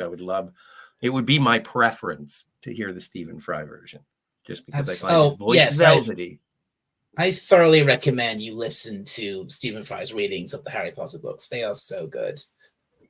Yeah, they are good. They're good. It's so I was stuck with Jim Dale for a while, and then they finally released Stephen Fry for Americans to listen to too, without See, having to get it by other means. Now I can get it legitimately. well, and see, this is also just shifting back to the narrative in terms of Ron responding to their attackers. There would be dispatchers, like you can't kill them. And it's like, well, what if one of these killed Moody? And it throws a lot of, like I said at the end of last week, or moving into this week, it's like, this isn't school anymore. We're just at war. This is a war movie. Yeah, they can't go back for their 7th year. No, that's why it's so funny when they because there was a progression in the movies, and I'm sure with the books, where they talk about it's year 4, it's year 7. It's like, it's not year 7. They dropped out. They are in vital danger. They are now hobos. Yeah, they can't. Yeah, they can't take their NEWT tests. Yeah. Yeah, and the only right. They can't go back to Hogwarts because it's too dangerous, and the only reason they do go back to Hogwarts is, well, you'll see in the next movie. Yes, thank you. I appreciate the Bagshot lives at Godric's Hollow. Are those? Sorry about that. That was the wrong one. This is the right one. Homenum Revelio. That always reminds me. That always reminds me of a tricorder. It checks to see if there are any humans around. It checks for. Oh, that makes sense. Life signs, but not just regular life signs. It's not going to bring up. It doesn't bring up other animals, just humans. Even ghosts? I don't know. Does it? I don't think it detects ghosts. I miss John Cleese, almost headless guy. Yeah. He's not coming up. No. Sorry. No. You won't see it. You won't see him again. You get a ghost in the next one. We do get it. Yeah, we do get a ghost in the next film, but it's not Nick, unfortunately. Okay. That's his name. Yeah. So they go back to number 12 Grimmauld Place, and just for some protection, even though Snape could get in if he wanted. And I'm still thrown off. Snape is still throwing me off. Good. I don't know why I have faith, and it's probably because of Alan Rickman. Yeah, makes sense. And this is Sirius's room, so he's I wish they'd go to the lighthearted room. Meanwhile, Harry's having more nightmares, and one of them is that Ollivander is saying, I believe a different wand would work. Actually, did I have it? Oh, yeah. A different wand would work, I swear. And so Harry explores Sirius's room. He finds a book. He finds a book that,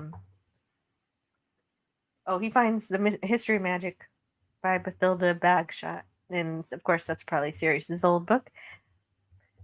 One of my favorite things in the book is when Harry finds this letter from Lily to Sirius. Dear Padfoot, thank you for Harry's birthday present. It was his favorite by far. 1 year old and already zooming along on a toy broomstick. He looks so pleased with himself. I'm enclosing a picture so you can see. You know, it only rises about 2 feet off the ground, but he nearly killed the cat, and he smashed a horrible vase that Petunia sent me for Christmas. No complaints there. Of course, James thought it was so funny. He said he's going to be a great Quidditch player. But we've had to pack away all the ornaments and make sure we don't take our eyes off him when he gets going. And we had a very quiet birthday tea, just us and old Bathilda, who'd always been sweet to us, who dotes on Harry. We're so sorry you couldn't come, but the orders got to come first, and Harry's not old enough to know it's his birthday anyway. And so I'll skip a little bit of it. Oh yeah, Dumbledore still got his invisibility cloak, and Wormtail was there last weekend, and he seemed sad. Let's see what else is in this letter. And it's just a nice letter. I do like it a lot, but I guess I can't read the whole thing. And Harry, oh, okay, here it is. This is what I wanted to read it about.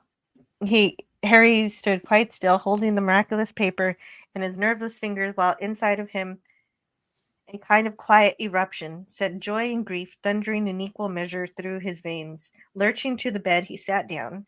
He read the letter again, but could not take in any more meaning than he had the first time, and was reduced to staring at the handwriting itself. She had made her G's the same way he did. He searched through the letter for every one of them, and each felt like a friendly little wave glimpsed from behind a veil. The letter was an incredible treasure, proof that Lily Potter had lived, really lived, and that her warm hand had once moved across this parchment, tracing ink into these letters, these words about him, Harry, her son. Impatiently brushing away the wetness in his eyes, he reread the letter, this time concentrating on the meaning. It was like listening to a half-remembered voice. So it really seems that in this book he's actually mourning his parents for the very first time, even though, of course, he's known they've been dead this whole time, but now he's actually experiencing bits of their life more, as he learns more about them. So also they find Regulus Arcturus Black's RAB's room. So of course Regulus was Sirius's brother, and Sirius's brother was a Death Eater, and he was on Voldemort's side for a while, but then eventually he realized he didn't want to be. And so he stole the Horcrux and left a fake one in its place. So they're looking, that's what happened. And so now they're looking for the actual Horcrux. And they find out it was a little bit of a thing, because at the end of the last one, they open up the Horcrux and it's like, oh, I stole it, RAB. And it was like, who is RAB? And so it was the sort of one of the clue cliffhangers of the last story. And now they just sort of, oh, look, RAB. And it's like, well, that was kind of, what? That's kind of anticlimactic. Yeah, they kind of just stumble upon it. And that's how it happens in the books too, so it's okay. They've taken Han Solo to Jabba the Hutt. Who's Jabba the Hutt? That guy. Oh, okay. Well, they didn't just, they also kind of, okay, so Creature doesn't get the same storyline in the movies as he gets in the books. Oh, what's different? So it's very different. Oh, okay. He has a bit more of an arc where Harry learns to be nice to him, and he gives him the fake locket and everything. So, but so Creature doesn't stay being a dick through the whole story. He's still kind of a dick because of how he's been indoctrinated by his former owners. Mm-hmm. Find him.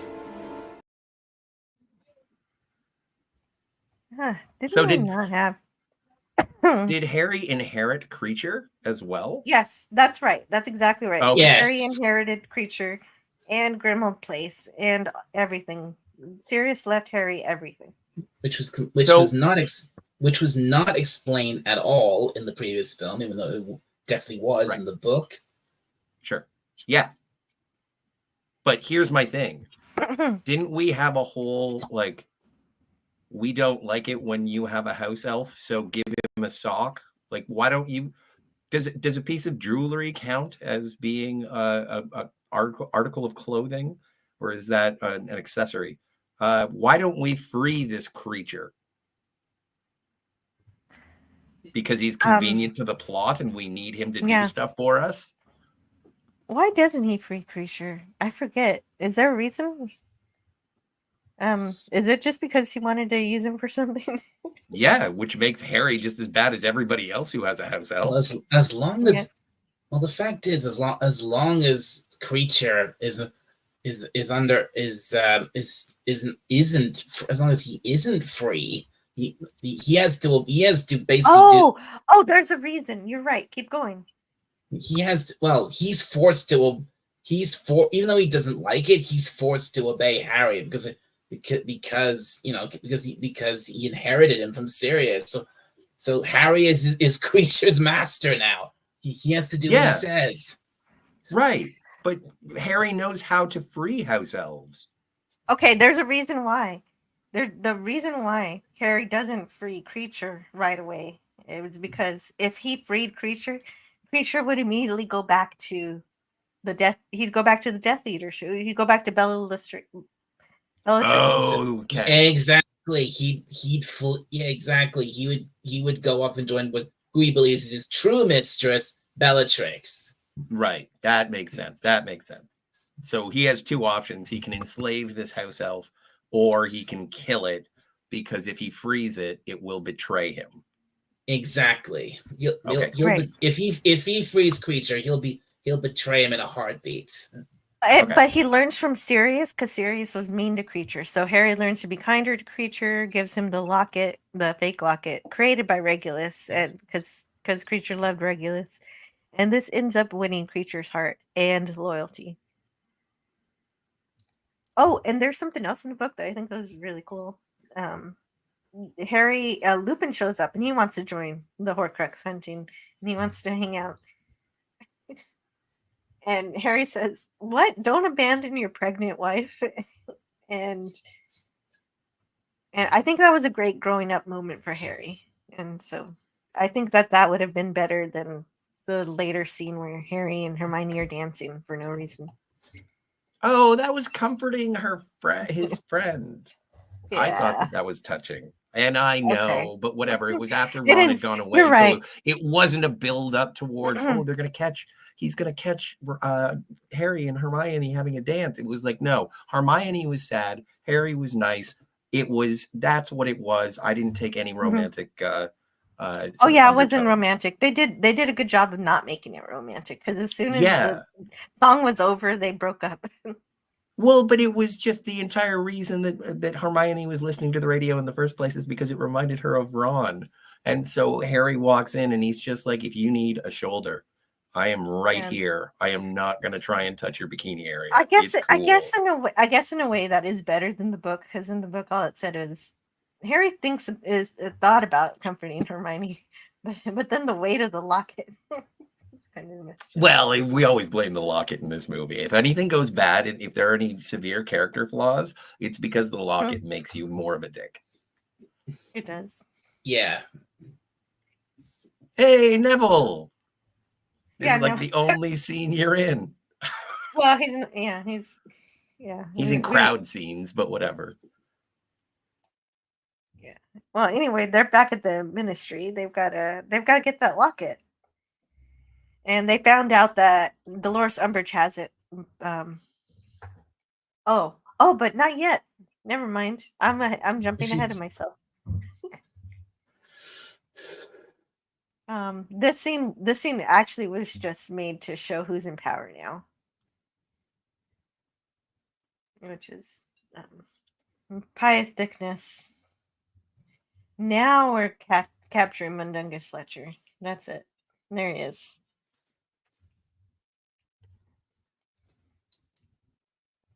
And there's a piano scene. They also had so there Hermione's teaching him piano, and then later they have a skipping rock scene where Ron is teaching Hermione how to skip rocks, but they deleted that one.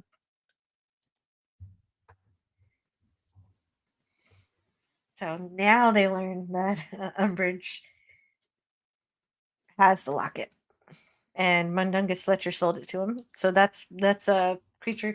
Also, they included Dobby, right? They just included Dobby. Where is he? I guess I kind of glossed over that, didn't I? There he is.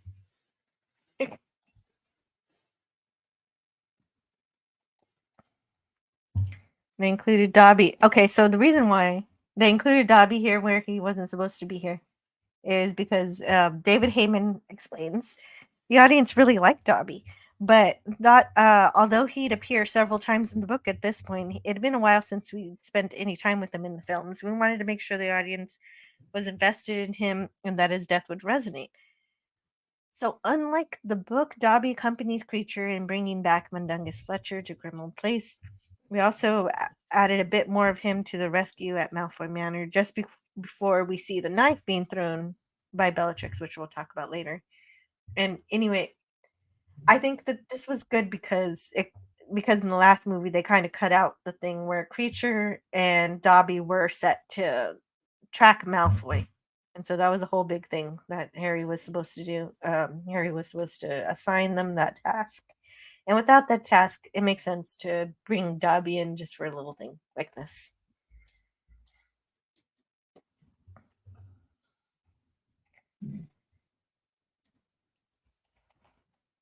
And now we're going back to the Ministry. They're going to break into the Ministry of Magic and steal the locket.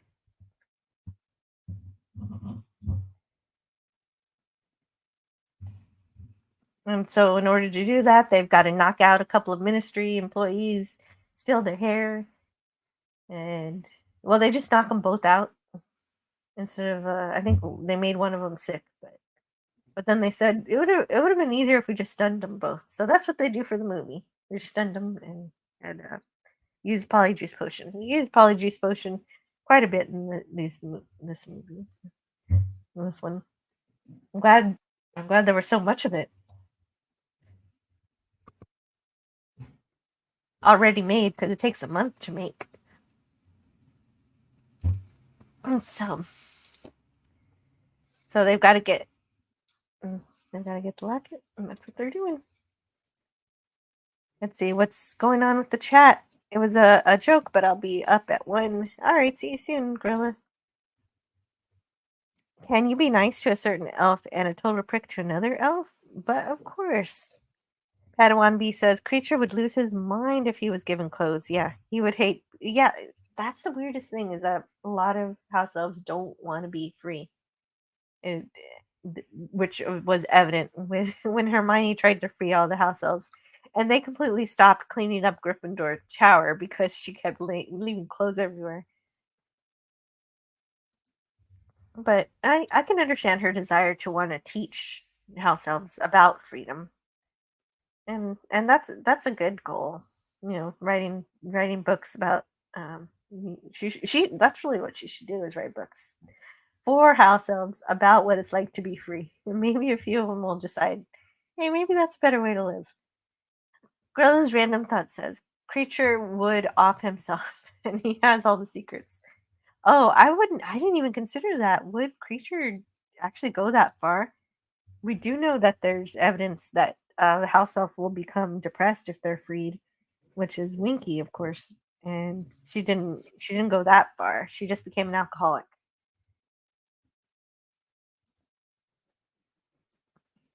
And you can't free Creature. He knows way too much. Yes. Apparently they teach Machiavelli in Hogwarts. The ends justify the means. What?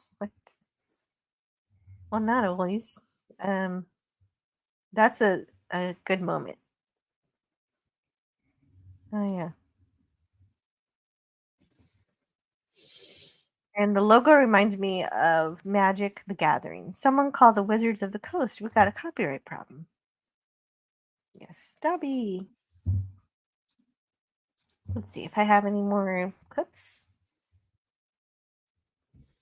Are those Muggles.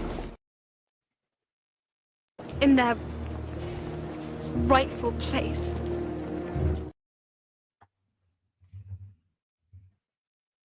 So Harry, Ron, and Hermione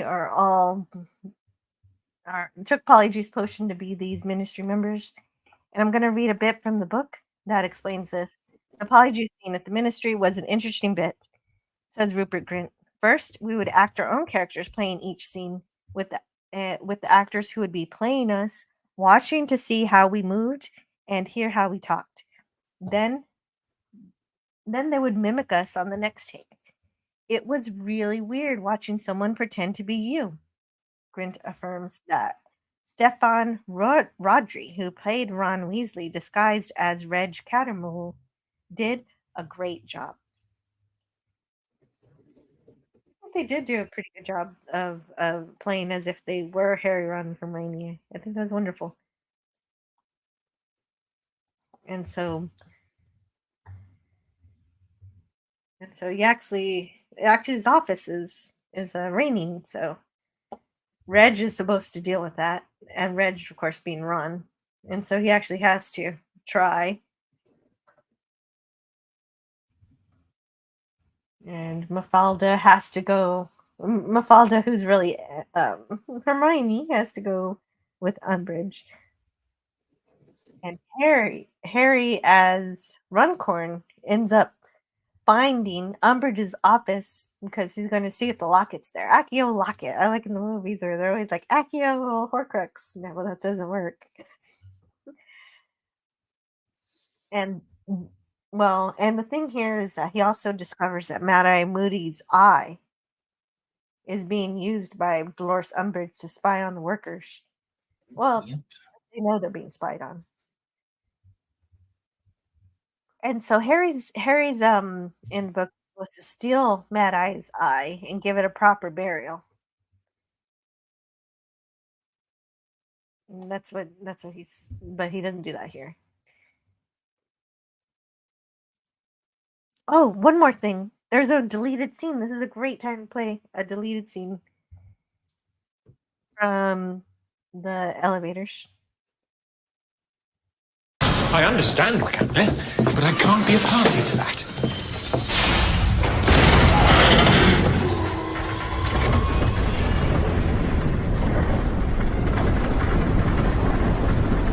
Hello, Reg. I understand Mary's coming in for questioning today. Try to have faith. If there's anything that Molly and I can do to help... Don't tell me. It's raining in Yaxley's office again. Tell him to try an umbrella.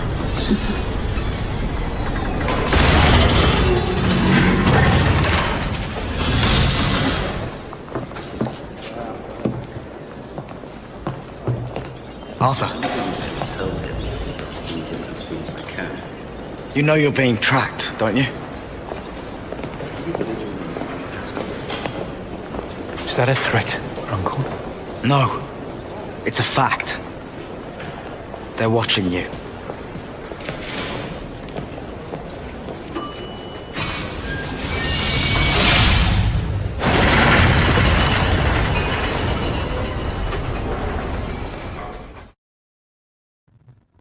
And so that was a deleted scene.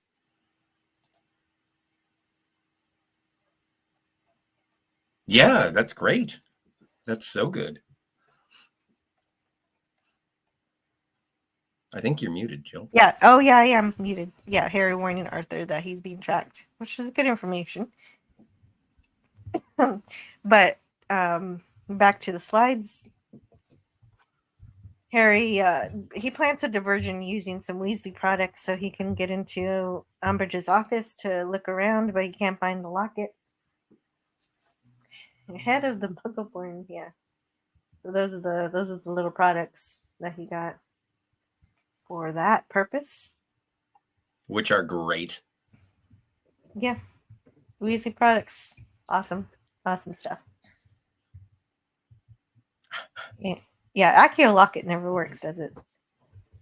But they see a bunch of files, and you can see when somebody dies, they just put an X over their face. Yes. And Well, this it is kind how of reminded me. It kind of reminded me when Mr. Incredible's on Syndrome's island, and he goes through the files and he sees all the supers that have been killed, and it's like a big X, eliminated. And I was just like, holy crap! Now that you mention it, a lot of people have been killed by these people. Yeah, it's a great consolidation of that. And of course, Umbridge has her Patronus out, and naturally, it's a cat. Mm-hmm. Because cats are jerks. Well, not all cats are jerks. I know. I get in trouble with this every time. Yeah, but she traps them in plates, so she's a jerk. Not really. Anyway, They're there because the Dementors are in the Ministry now. Oh my Oh my god, goodness, my there's beeper. beeping. Hang on. Sorry, I have to go put out this fire. Okay, that makes sense. Oh, the alarm is off, so I assume the fire is done. I'll tell Okay, you if I so- get warm. Mary Cattermole, which is Reg's wife, is being interrogated. And for not being wizard enough, or not being a witch, and being told, like, how did you get this wand? And so she said, I got it in Diagon Alley at Ollivanders when I was 11. She says it chose me. You're lying. Wands only choose witches, and you are not a witch. It's like the reverse of the Salem witch trials. Oh yeah, you're right. It's exactly that. And Harry says, "You're lying, Dolores." Mustn't tell lies. And when Yeah. tell lies. That was like, oh, I was like, That's a fun "Sweet callback." Jesus, punch her in the face. Well, he does. He stupefies. Yes. Actually, Hermione punches her in the face. Oh, she does. Oh, I forgot about She that. grabs the Horcrux, and then I think she punches her in the face. Wow. I would get you to describe a battle scene. I don't know. I don't know if I could, if we could do that. I'll figure it out. Yeah, we'll see But what we can anyway. do for the next movie if there's a big fight. I'll meet you there. We have to get out the country, understand? Mary, do as I say. That's such a great. I love that. I do too. It's hilarious. Who's that? Long story. Nice meeting you. And yeah, I think it's great that Ron was given Harry's line here, and I think it's more powerful that Ron looks like her husband. And no, it was great. This is one thing where the movie did it better than the book. So you got one.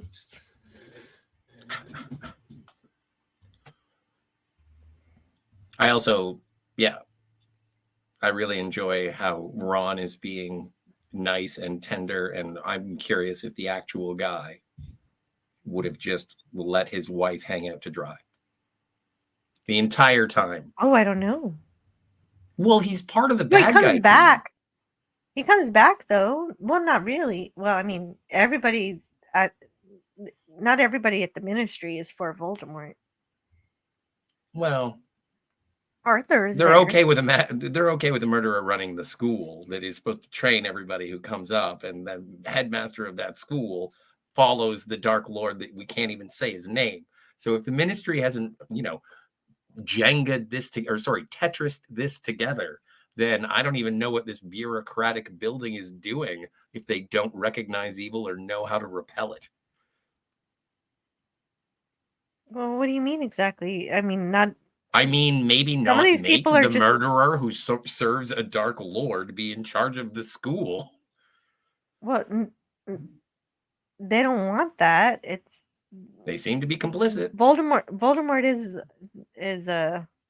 in charge. There's like Explain it. Use words. But I did. No, you didn't. There is no reason for the Ministry of Magic to be on the side of Hogwarts, knowing what happened. It's front page news that Dumbledore was killed. Like, everything is in grays and sepia tones. Do they not recognize the horror that is happening? There's been stuff going on the M5 around London, and they're like, oh, well, I guess it's Muggle business. And it's like, what the hell is going on here? So this is like walking into... this is some Mission Impossible.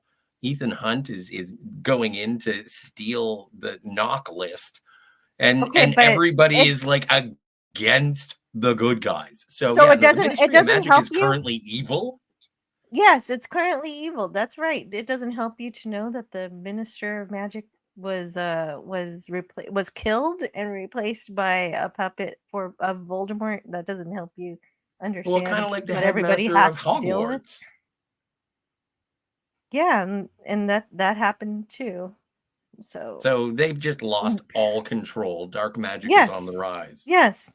yes, exactly, and it's the same Well, position that McGonagall is in at Hogwarts. is she even in this movie? No, she's in the next one. Not really. Not to any real Yeah, degree. because we'll get back to Hogwarts next time. Okay. But right now, yeah. So there are some good people still at the Ministry. There, just like there's still some good people at Hogwarts. They're just not in charge right now. The good people are not in charge. I don't know exactly what I'm supposed to explain. Well, I'm just saying that the Ministry of Magic and Hogwarts are ineffectual.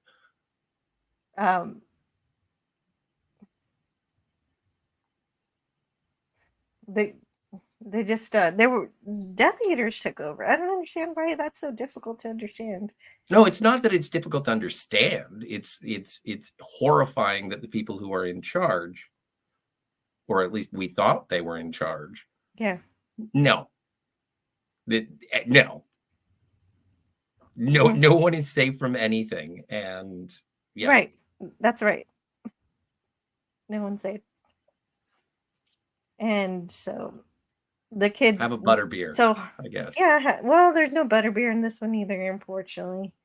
Hermione tries to go back to Grimmauld Place, but it doesn't work because he actually was chasing them, and he sees where the secret place is, the Grimmauld Place is. So now that place is no longer safe to be at. So they have to spend the rest of the movie in the forest. Yes. Well, but also, as you said, like they filmed these back to back, and I'm sure that things are going to ramp up in part 2.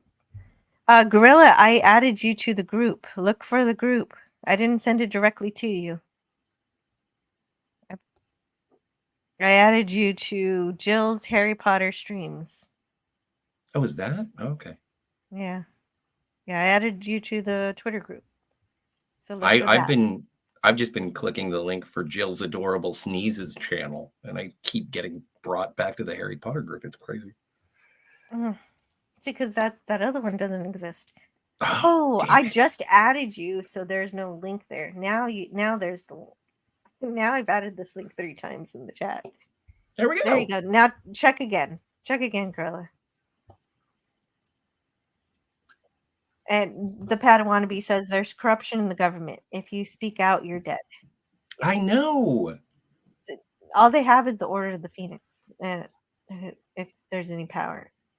And the kids have Dumbledore's army. And Greek letter says it's like Nazi Germany. Yeah. Neville Chamberlain's England. I understand that, but it's just like everyone has so much faith in, like, there are obviously organizations that have been created surrounding the wizarding world, and they're no better than the Republic Senate. They're just as it only takes one bad day, and all of a sudden all of their sort of reinforcements and not reinforced, all of their protections have been ripped away just because Tom showed up. I guess that shows how powerful he is, but it's just like, weren't you guys expecting? Didn't you have anything in place? Contingency plans? Anything? You knew the threat.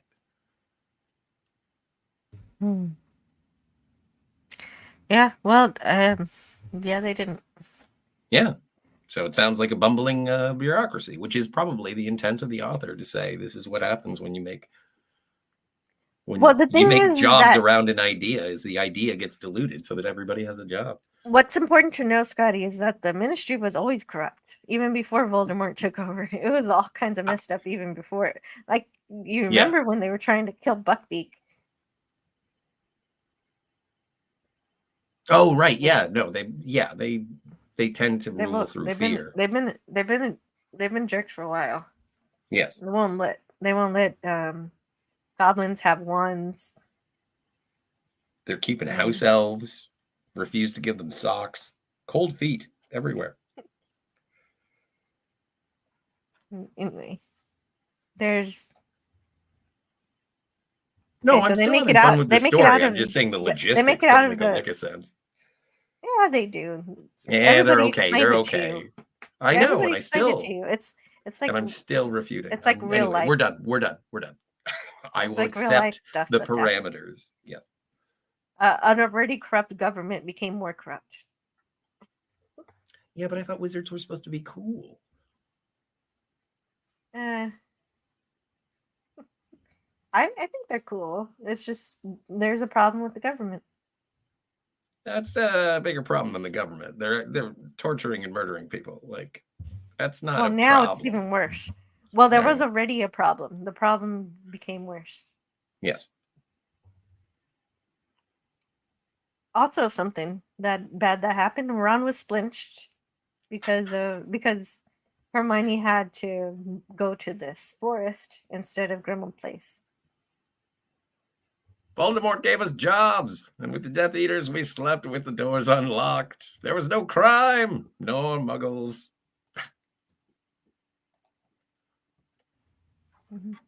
Moving on. Yeah. Well, and so they have the locket, but they have the Horcrux, but they can't destroy it yet. And Ron has to heal from his splinching. He's got these wounds, and I guess Yeah, Hermione that was doesn't know how to fix visceral. that. That was like crazy. Like the wounds, they looked real. You could see like muscle and the lacerations and everything. And she does. She has the little bottle. I thought that was one of the only moments of levity once we get into the forest. Is it's like I have a little bottle in my bag. Get it out. And he's like, there's so much stuff in here. And then it's like, use a spell. Use your magic. And Yeah, he does it. for- And then it for a pops second, up. It's just like, here you go. And I was like, oh, that's cute. And it was the last cute thing to happen for an hour. Right. Well, using the Dittany to fix the splinch, but I kind of like that because you can actually fix the splinch with magic, but Hermione doesn't know how to do that. So I always appreciate when Hermione doesn't know how to do something because she knows how to do everything. Well, and that's what I like. But also, like, when she gets the book at the beginning, Ron's the only one who knows about the book. And so Ron is like, Yes. oh, no, I remember that. I remember that. And Hermione is like, I don't. And that Right. makes her incredulous, which I appreciate about her character. And then later on, when they ask a question and Harry doesn't know the answer, but Hermione and Ron do, because in the process of the movie, Hermione had read the book. She Yes, had she done her did. homework. She's not even at school. Oh, she brought an entire library with her in that beaded bag. You don't even know how many books are in there. I And don't. she I stacked don't. them up and she organized them, but then they fell over anyway. Oh, They're right. in I a do bag. remember that. She's like, oh, no, I pushed over the books. So we got Grigorovich, and this turns out to be Grindelwald, who steals the wand, the Elder Wand that we're going to learn about later. Didn't Grindelwald do some crimes? Yes, yeah, Grindelwald did some crimes. He was like the Voldemort of his time. Oh, Johnny Depp? Yeah, Johnny Depp until he Okay. got fired. And then who plays him after? I don't remember because I kind of got bored with the whole thing, and I don't even know if I they think made another everybody. one. I think everybody got bored with it because they're not even good. I don't even hear any talk that they're going to make a fourth or a fifth one. I think they're done. I think it's done at 3. Well, it's too bad because I like Catherine Waterston. I enjoyed some of it, but firing Johnny Depp was the worst idea ever. Well, But I wanted to see redemption for one of the characters who went bad for who was good before. oh, don't forget Ezra Miller was in those movies too. He was? Oh, I yeah. don't even remember. Basically, Oh, when you have a Harry Potter universe series and the best character is a Muggle, then I maybe need to rethink what you just did. oh, no. Jacob You're is the saying best you character. don't want a Hermione prequel or Actually, Oh. all these movies are the Hermione prequel. What am I saying? They are. I'm just saying Jacob is the best thing in Fantastic Beasts and Where to Find Them series. Well, I don't know who that is, nor do I care to. So moving on. Eugene Bird says Ezra Miller was Credence. I didn't realize that. Creedence Clearwater Revival? I didn't say Johnny Depp was the problem, Greek letters. I said firing Johnny Depp was the problem. Unless you're saying firing Johnny Depp wasn't the problem. You know what's a big problem is pooping in Johnny Depp's bed. Oh, yeah. You don't want to do that. Jacob steals the show with his fake wand. Yeah. No, I kind of like the first two. It was the third one where Johnny Depp wasn't there that I was done. And Eugene seems to think it was Mads Mikkelsen who took over the role, which makes sense. But I haven't seen any of them. I thought it was boring as soon as I got to the third one. I didn't care anymore. It was supposed to lead up to all the movies are supposed to lead up to the big fight between Dumbledore and Grindelwald, but I don't think we're ever going to see it. Huh. But Shame. now Hermione sees that her spells are working pretty well. The Snatchers can't see them. But they can smell her. Yeah, they can So smell now her. she's going to stop wearing perfume. Yeah, now she has to stop smelling good. Or she has to refine her spell, her protection spell. Antiperspirant is what it would be called. Oh, we've lost antiderivative Jill, ladies and gentlemen, but I'm sure she will return. And she has. She's very good at her job. But we will be loading the slides very quickly. Immediatus. Sorry about that. It's fine. You were trying to mute me, and then you just dropped yourself. I wasn't trying to mute you. I know. I'm good at muting you if I need to. This is true. You've done it before, and I like it every time. Yeah.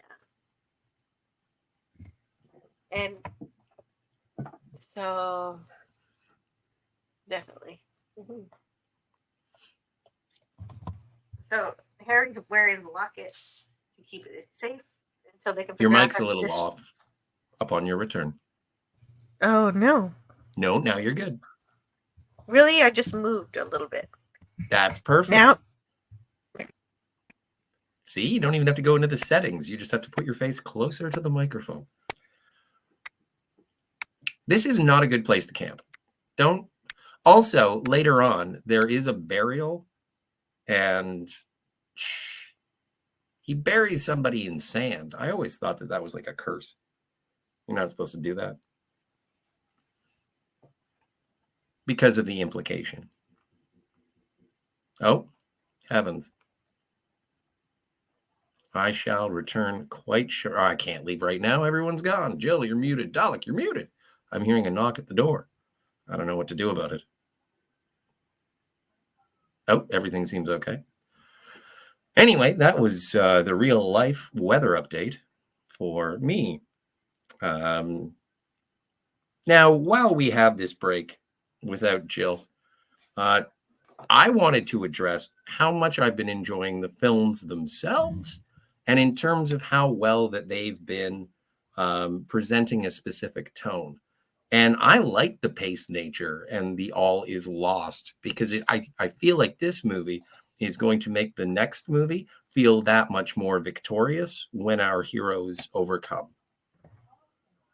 Yeah, because right now Ron is getting pissed because he's tired and he wonders why Dumbledore didn't tell him anything interesting or important. Yes. And how to destroy the Horcruxes, how to defeat Voldemort, and he feels like Dumbledore didn't prepare Harry at all for anything. Right. But the downside being that like Harry is a student of Dumbledore's, but it's not like it's his dad. Like, I don't think I find it unreasonable. Like, because I know that Harry has a stronger connection with Dumbledore than most. But that doesn't mean that it's like, oh, so he told you everything and you're getting like, even what did he get? He got a snitch in terms of Dumbledore's will. Like, what did you think? You got a better thing from him, Ron. You're his best friend. You got the Deluminator. It's way better than this snitch. I don't even know what's in this. There's a purpose. There's a purpose for the snitch. I know, but I'm just saying there's a lot of undue pressure being put onto Harry from Ron's perspective, and I think a lot of it is just circumstantial in terms of the relationships that have been cultivated so far throughout the series. And also, when he's wearing the locket, he gets even more upset. And he gets angry because he's got the evil thing. Yeah, he's got the evil of the locket. So a bit of Voldemort is influencing him, and so anyone who wears it is influenced by it. I hate to bring up Lord of the Rings because you hate it so much, but that kind of thing happens also with the ring, where the soul of Sauron influences anyone. It influences the wearer of the ring. Yeah, also. That's how Smeagol became what's his name, Gollum. Gollum, yes, exactly. Yeah, no, I know how it works. Very similar. Gorilla's Random Thought says, well, Scotty, either it's in sand or you can carry the body 2 miles uphill on 5 feet of snow. Well, no, and you know what the other thing you could do? You could carry it up to the top of a rocky mountain and then put more rocks on top of it. That's how they buried Captain Kirk. Yeah, and so another thing, well, they find out something else they need to find is the sword of Gryffindor. They need to find that because they realize it can kill Horcruxes because Hermione's been reading, because of course she has. And so we're going to watch that clip. I've got a clip about that. Where is it? Gotta find that. It only takes in that which makes it stronger. And so that's her discovery of an item that can kill Horcruxes besides basilisk things, because the sword of Gryffindor was imbued with basilisk venom, and that'll be something. But Ron is not impressed because, oh no, it's yet another thing we have to find. So he's upset. So he leaves. He leaves. Ron is completely unhappy. The only thing I don't like about the way that they portray Ron being unhappy about this in the movie is that Ron says Harry has no family. And the truth of the matter is, basically, as soon as Ron's mother meets Harry, Molly all but adopts him and even wants to adopt him, but she can't because Harry has to live. He has to call number 4 privilege drive home until he grows up. And so that's why she couldn't outright adopt him, even though she wanted to. And so basically saying Harry has no family is a lie. And I don't like that the movie makes Ron say that. It's so stupid. It makes no sense. But that's the only thing I don't like about Ron's departure. Otherwise, they get it perfect. And so Ron leaves, and Hermione doesn't go along with him. And Harry comforts her. They dance. There's just they're friends. And as soon as the dance is done, they both go back to being sad. So it's a sad time, but they're still doing their quest. And Harry realizes that if he puts a snitch on his mouth, then something happens. It says, I open at the close. And this happens because Harry almost swallowed the snitch when he caught it during his first game of Quidditch at Hogwarts. And so the snitch tells him, when this ends, I'm going to open. So we'll find out what that means in the next movie. And Hermione's trying to decipher why she's got a children's book. Why Dumbledore gave her a children's book. And there's a symbol in the book that somebody wrote. And it's the same symbol that Luna's dad was wearing at Fleur and Bill's wedding. And so Hermione's convinced they got to figure out what this symbol means. And they go to Godric's Hollow. They agree to go to Godric's Hollow. Harry has a personal reason to come here because he wants to see his parents' grave site. And Hermione thinks that the Sword of Gryffindor might be hiding here somewhere because maybe Dumbledore left it here for Harry. He did swallow it and pulled it up. The snitch, right? Yes, the snitch. That's correct. When you need a MacGuffin to destroy a MacGuffin, it's Ray Star Wars quality. No, it's just. It's not really. It's.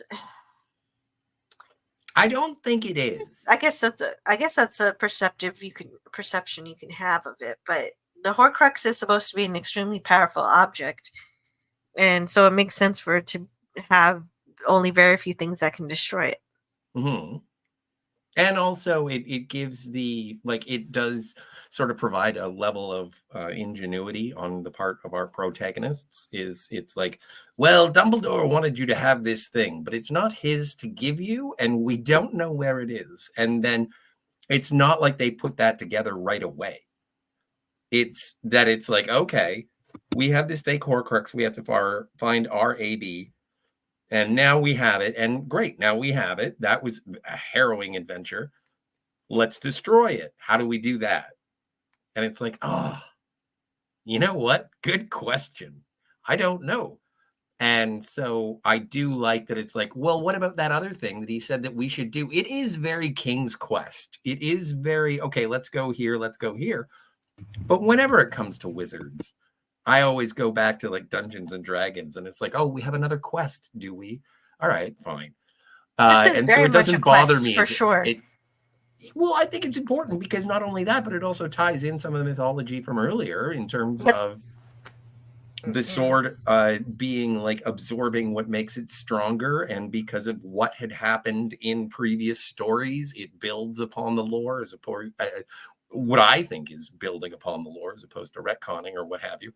And it does. And especially like this should be the hardest part of the journey because we're right before getting to the big it boss. was established a long time ago that Horcruxes are extremely difficult to destroy and impervious to most physical types of destruction. You can't just damage it normally. And so very powerful destructive magic only very powerful magic can destroy it. Well, and don't forget, in this movie, we got Voldemort going and trying to find the Elder. So that's a reason for that.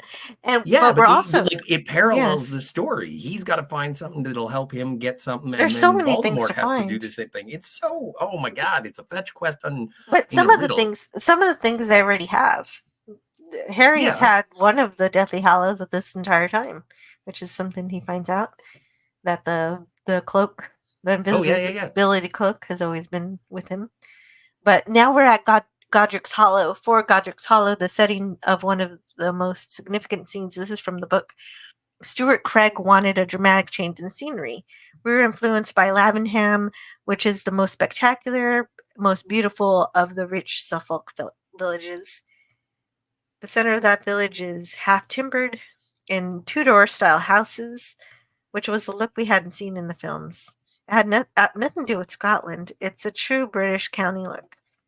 And so the set was built in the back of Pinewood Studios, chosen because it housed its own garden.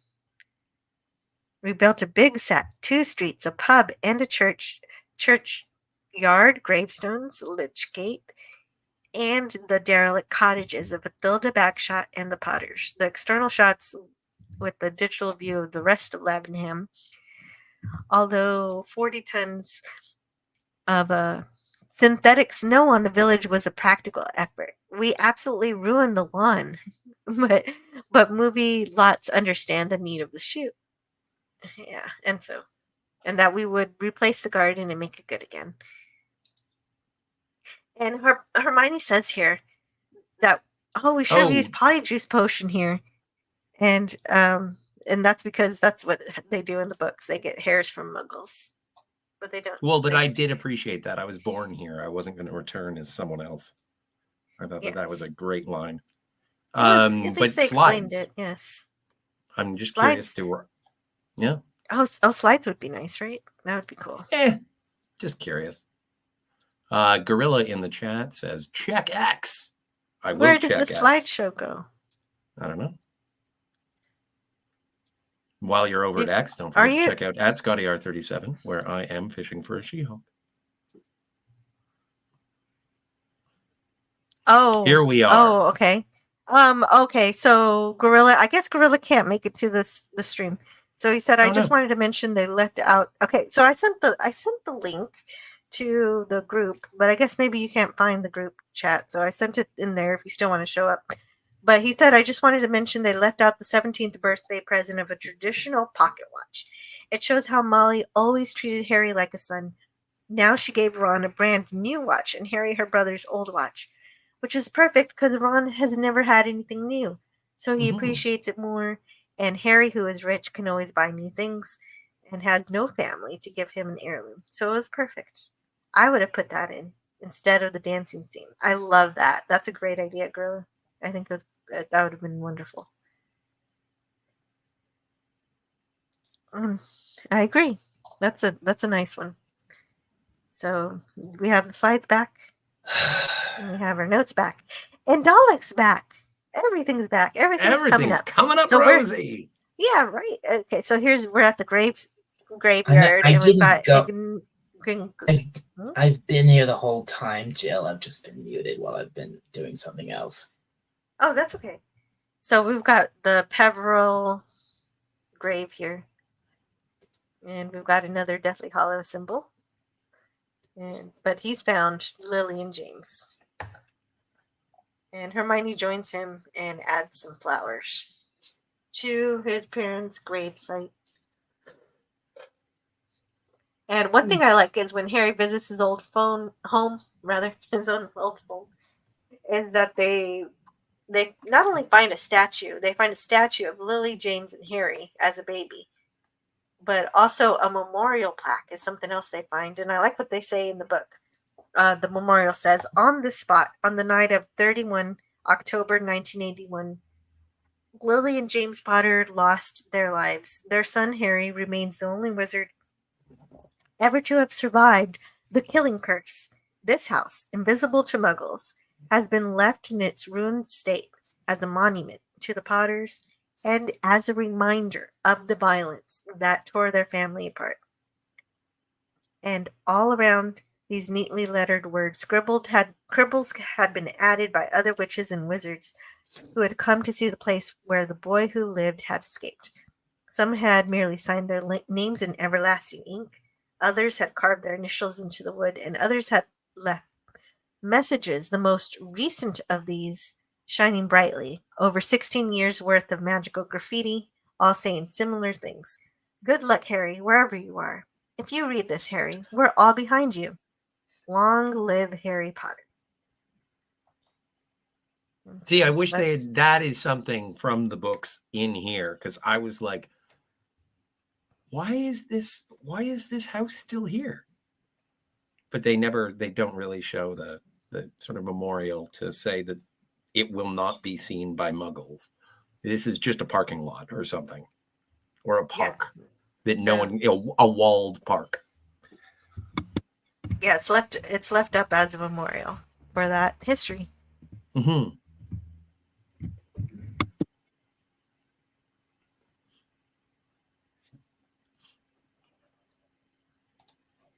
Greek letter says that's the Illuminati symbol, by the way. I thought it was the Masons, the Freemasons, but your secret societies, whichever you subscribe to.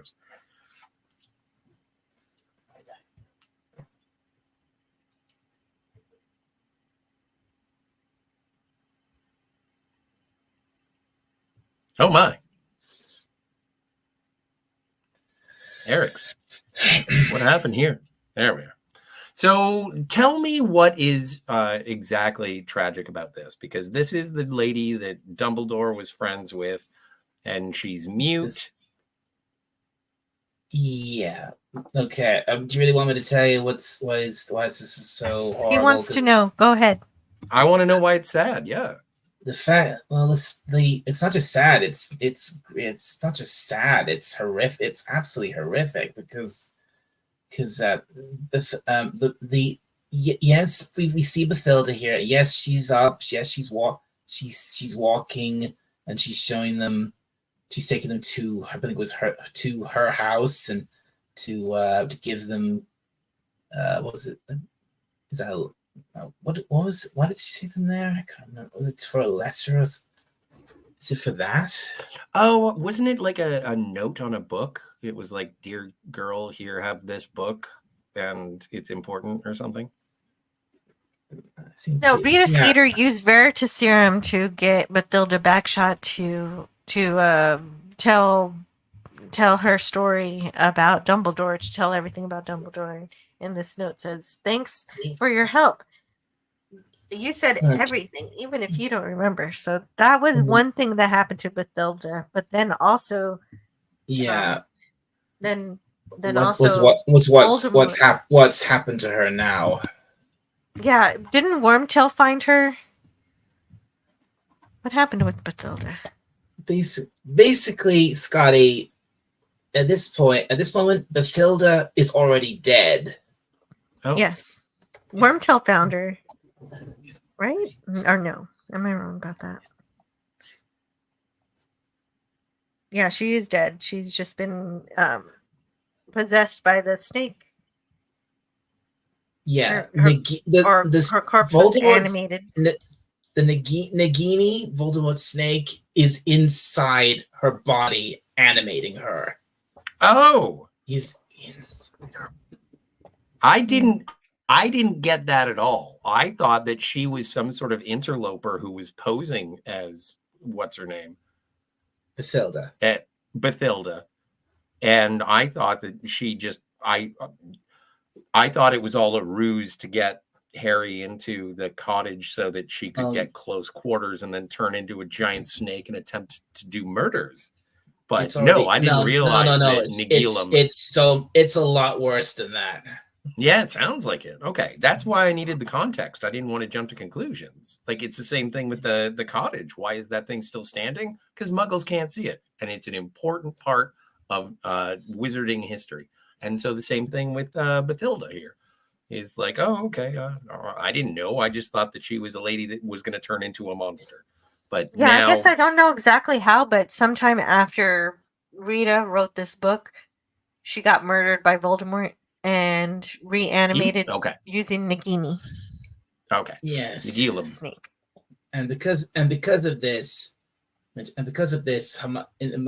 they don't have they make no note of this in the movie, I don't think, but in the book, like, Harry can hear her speak, but Hermione can't because Nagini is inside the body. Harry can understand Parseltongue, so they actually do understand.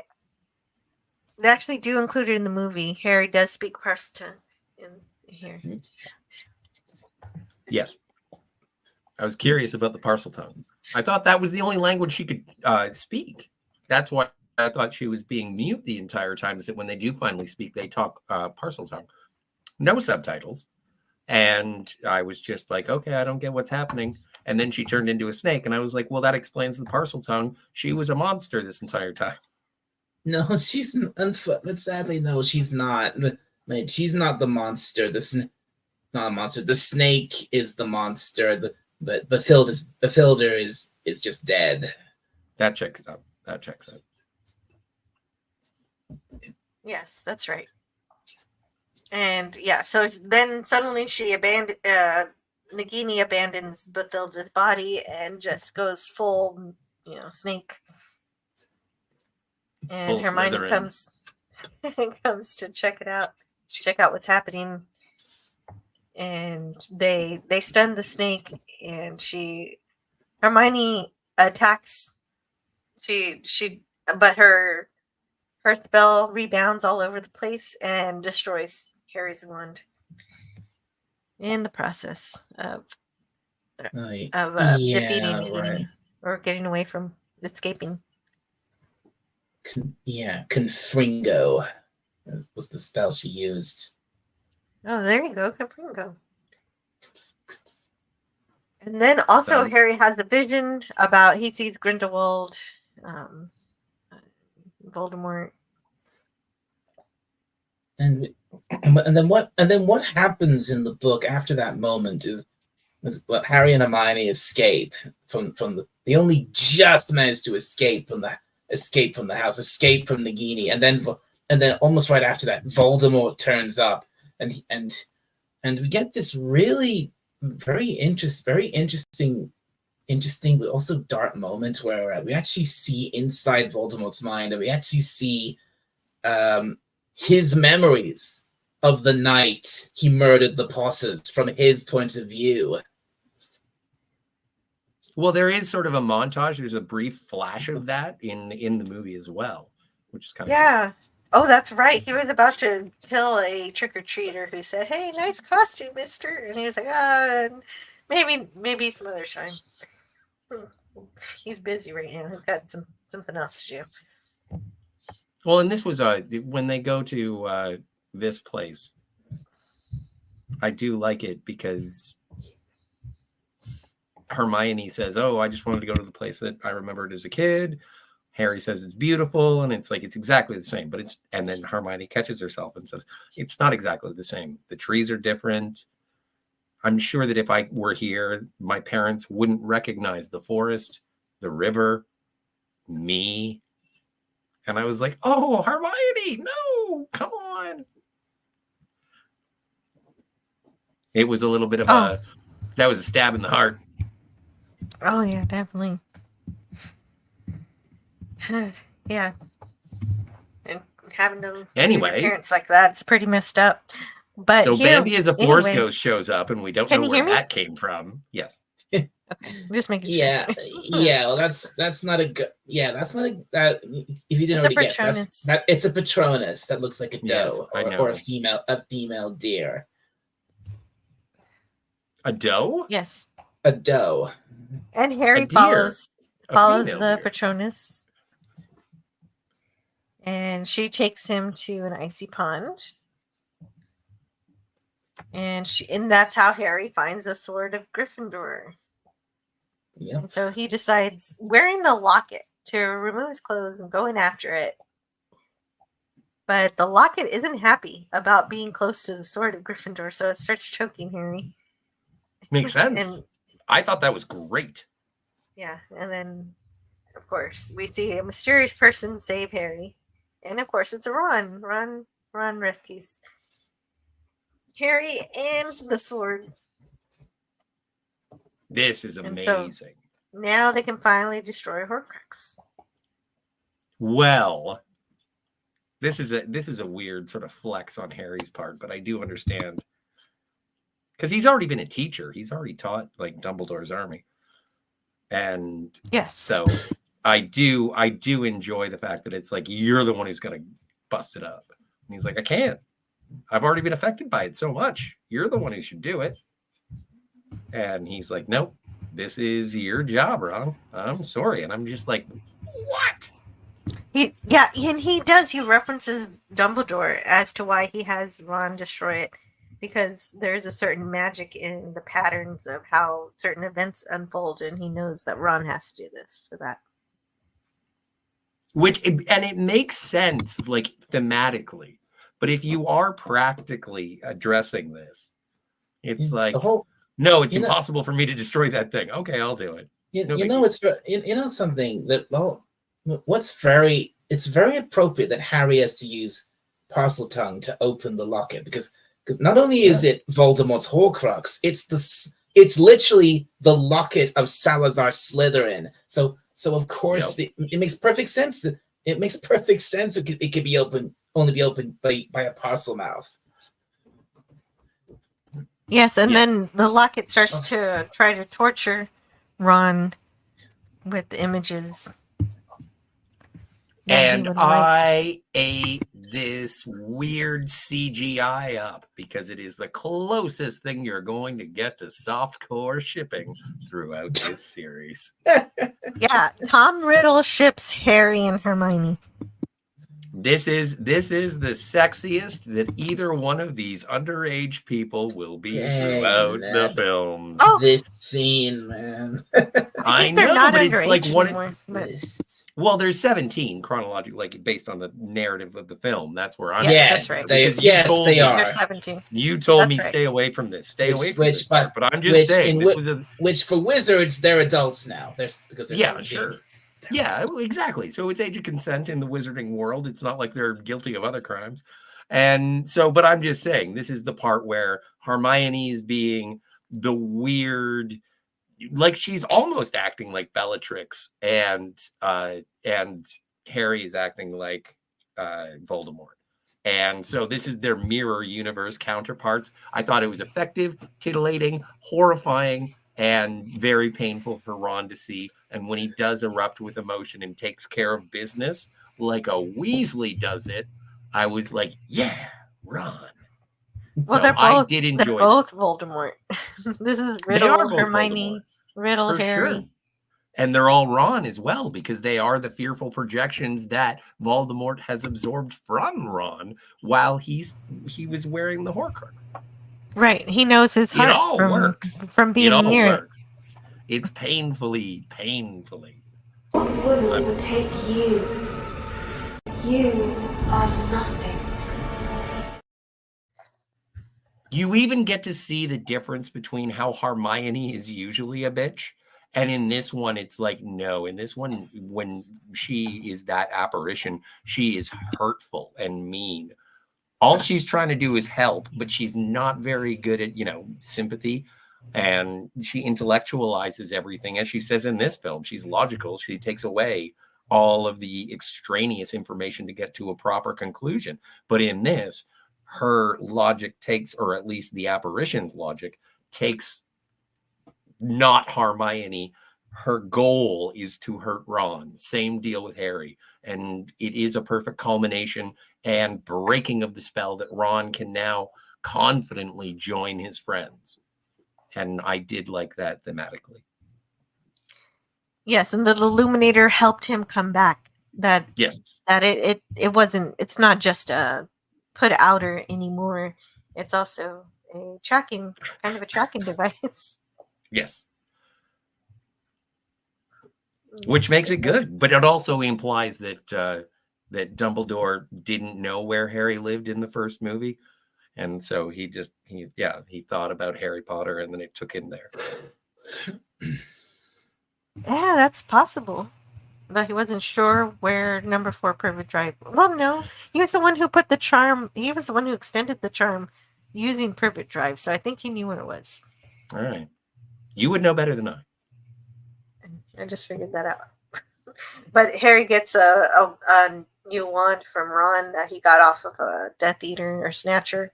Not a Death Eater. They're just Snatchers. They're just like mercenaries. But that's rounding up people. And I do have a theory on this, and you don't have to tell me I'm wrong now. We'll find out next week. But the thing is that this movie is this part of the book or this movie is all about Voldemort trying to get the Elder Wand, and Harry gets like a secondhand thrown away piece of shit, and I for some reason I believe that Harry's going to be able to defeat Voldemort with his secondhand piece of shit. Well, he only has to deal with the Blackthorn one for a little while, so we'll see. Oh, he gets a new wand. He gets a new wand by the end of this movie. He does. By the end of this movie, he gets a new wand. He gets Draco's wand. Oh, I didn't realize that happened. I thought you'd already seen this, Scotty. Dude, I did see it, but it was very dark. Yeah. Okay. You know what? That's understandable. Yes. When we end up, look, there's a whole mess. The whole thing they go through where they end up at Malfoy Manor, and as they're escaping, Harry grabs Draco's wand out of his hands. Yeah, no, he disarms him and then he grabs like a mitt full of like his and Draco's wand. So yes, you're right. Yes, well, not also his Bellatrix. wand, but a wand. Also, Bellatrix's wand. They take Bellatrix's wand too. Yeah, So, okay, all right. So Luke Skywalker's going to make a new lightsaber. Fantastic. But because Harry wins the wand from Draco, it now accepts Harry as the new owner. That's cool. Yeah.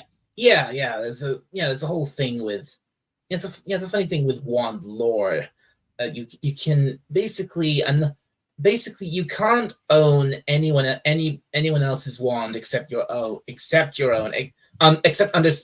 under certain circumstances. Like if you defeat another wizard in a duel or something like that, or kill them or something like, basically you disarm them or disable them or something.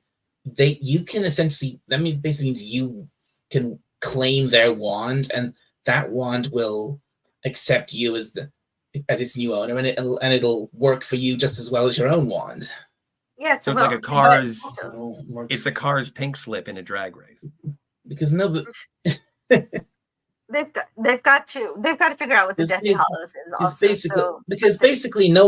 because one written rule is no other wizard's wand will work as well for you as well as your own.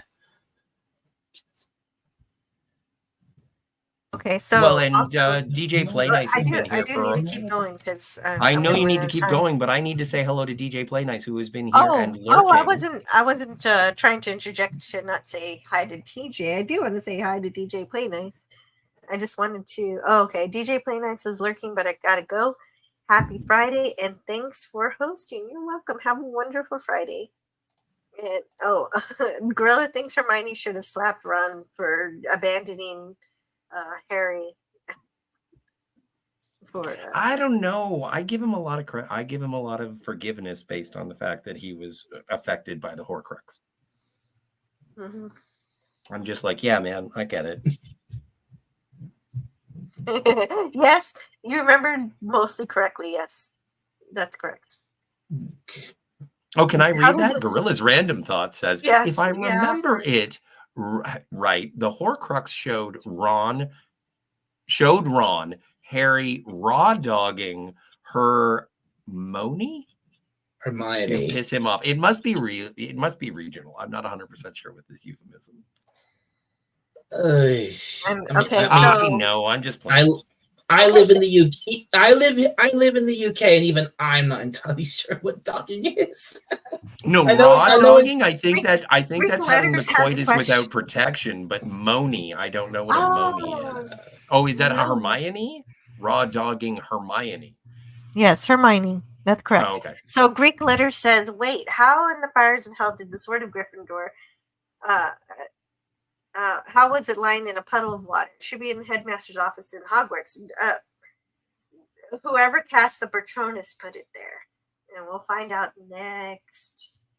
I am so glad that it wasn't a woman's arm reaching out of the lake with the sword in it. I was just like, oh, are we ripping off Lady in the Lake?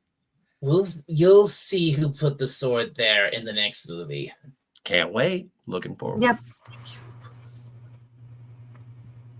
Harry, can I use Draco's wand? Because you're absolutely right, Greek. Because you're absolutely right, Greek letter. The sword, like, you think the sword would still be in the headmaster's office? Yeah, that would make sense. But then, if you remember Chamber of Secrets, it materializes wherever a Gryffindor needs it when they're worthy enough to need it. Yeah, that's the thing with the sword. It has the ability to just simply disappear whenever it wants, basically, and then reappear from the sorting hat in the hands of it when it's pulled out by a true Gryffindor. Yeah. Okay, so Hermione decides that they need to figure out what the symbol means in the Beetle of the Bard book, and so they decide that Luna's dad will know what's going on because he was wearing that symbol at the wedding. And so they go to the Lovegood house. And so the book says something about this house, these magical houses, which are not really visible to the rest of the world, work really well in desolate landscapes, says production designer Stuart Craig. He's a designer of the Lovegood house and the Burrow. So we chose Grassington Moor in Yorkshire is a suitable remote place with a beautiful vista for Xenophilius and Lovegood home. Yorkshire, Jill. Yorkshire? Okay, thank you. Or Yorkshire.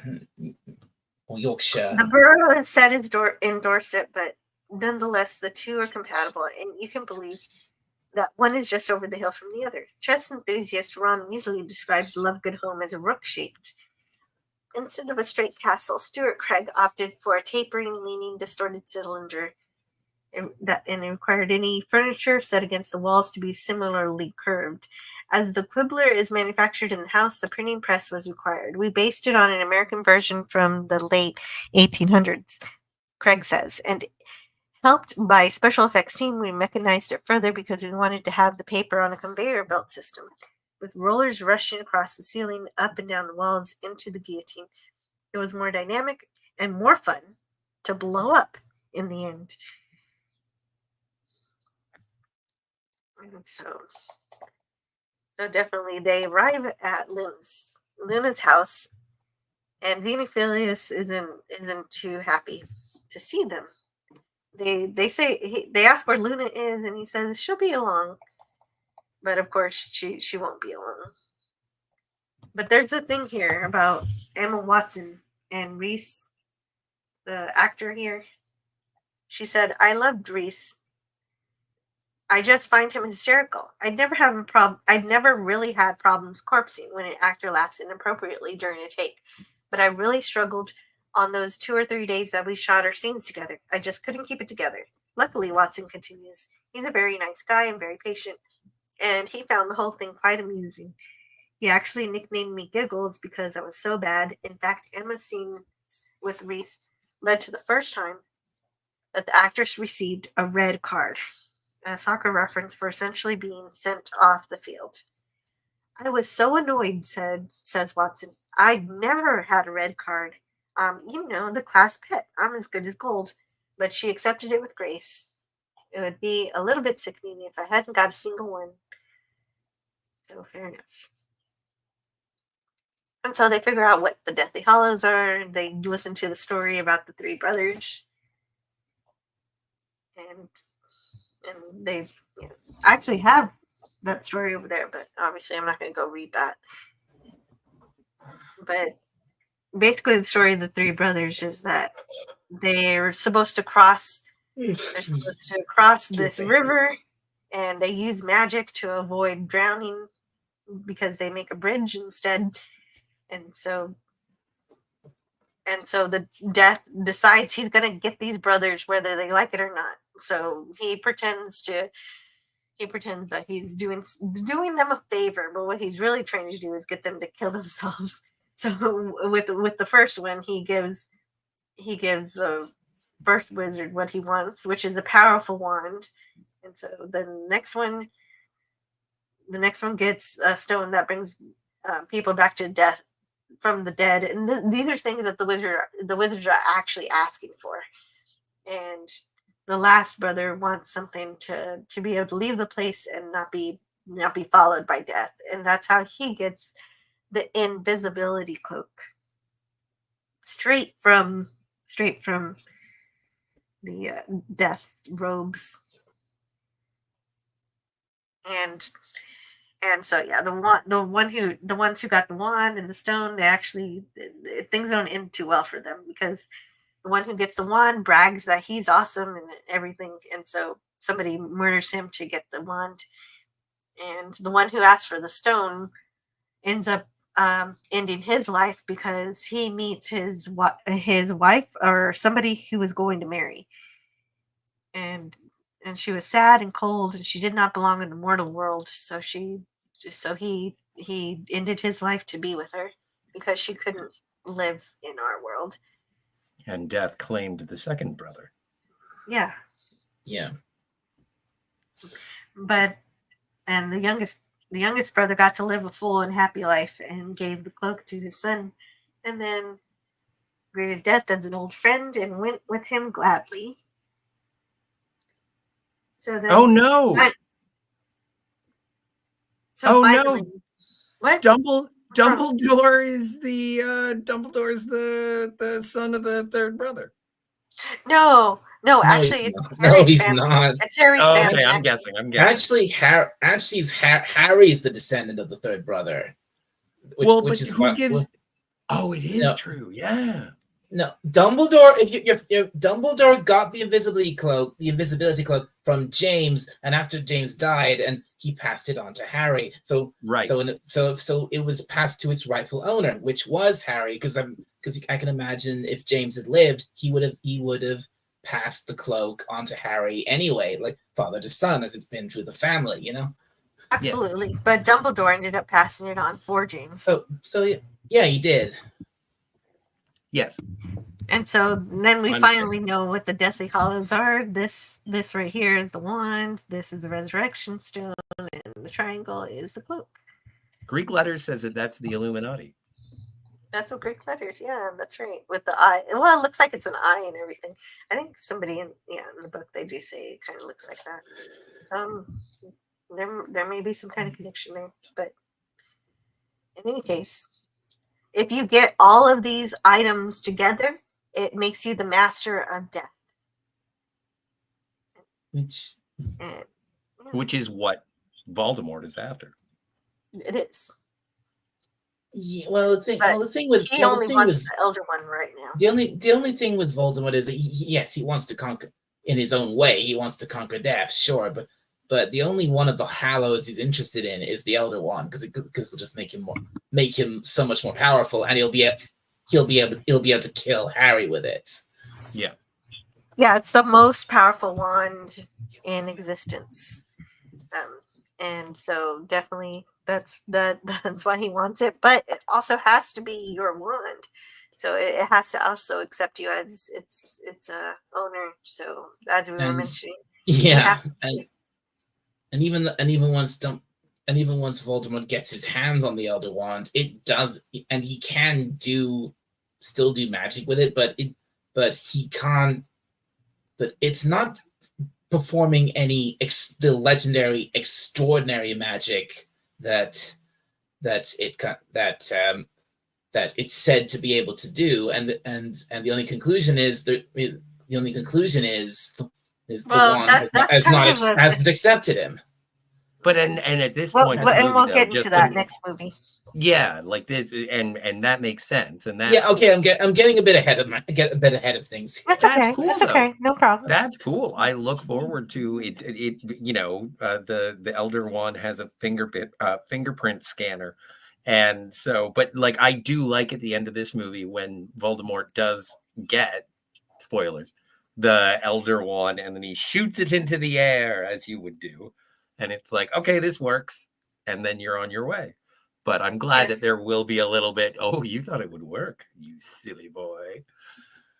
Yeah, I mean, yeah, that's right. Technically, it does still work as a wand, but it's not revealed its full power to him, or is it quite clearly shown? He's pretty happy with having it in this movie, though. But yes, you're right. You're right. It's actually quite clearly shown in the movie that the wand actually resists him. But not yet. He hasn't. It's not quite done that yet. But before we leave the scene, I wanted to mention that it gets destroyed by Death Eaters in the movie. But in the books, it turns out that he had a rumpet horn that he thought was the horn of a snorkack or crumpled horn snorkack. But it was really a rumpet horn. And Hermione says, "You got to get that out of here. It's explosive." And so when the Death Eaters come, when Lovegood calls the Death Eaters to get Harry so that he can get his Luna back, the entire place blows up because of that horn. But before all that happens, Harry sees Luna's ceiling, and I really like Luna's ceiling. She's gonna have to paint a new one. Luna had decorated her bedroom ceiling with 5 beautifully painted faces: Harry, Ron, Hermione, Ginny, and Neville. They were not moving as the portraits at Hogwarts moved, but there was a certain magic about them the same. Harry thought they breathed. What appeared to be fine golden chains woven around the pictures, linking them together, but After examining them for a minute or so, Harry realized that the chains were actually one word repeated 1,000 times in golden ink. Friends. Friends, friends. And so, anyway, then the house gets destroyed because, well, in this case, Because if you're a wizard in the wizarding world, you probably live in a wooden pillar in the middle of nowhere that will blow up. Well, yeah, especially if you have a European horn. Those things. Well, especially if you have, yes. Mm-hmm. And so Harry and Ron and Hermione are able to escape before the Death Eaters can capture them. But actually, Hermione does make sure that the Death Eaters can see Harry so that Lovegood isn't punished for calling the Death Eaters in the books. Yeah. But he dies, doesn't he? Did he die? No. Didn't die. I thought he died. Ted Tonks dies, and they don't mention it. Tonks' dad. Oh, Tonks' dad. Yeah. Dalek, was there something you wanted to say? I am. Yeah, I actually have to go, Jill. So my, usual thing. Tea's waiting. I was trying to go. I was trying to go fast. Okay. Okay. Well, I mean, we're quite near. I think we're quite near the end of the film here. I think we are. If there's anything you want to say about the rest of the movie, you can. But otherwise, I'll see you soon. I mean, next time. Okay, what happens after this? This is what leads to Malfoy Manor, and then. But anyway, yeah, I got it. So no one we can trust.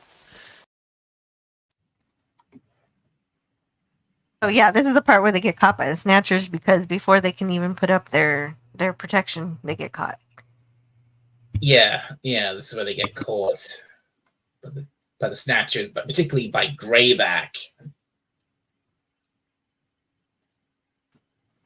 Vic Tayback? Fenrir Greyback, the werewolf that bit Lupin.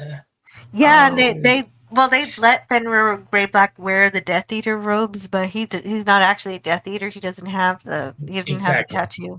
Exactly. He doesn't have the dark mark on his arm, which means he's not a true Death Eater. He's not part of Voldemort's inner circle, and he never will be because he's a werewolf. Yeah, because they're prejudiced against half breeds.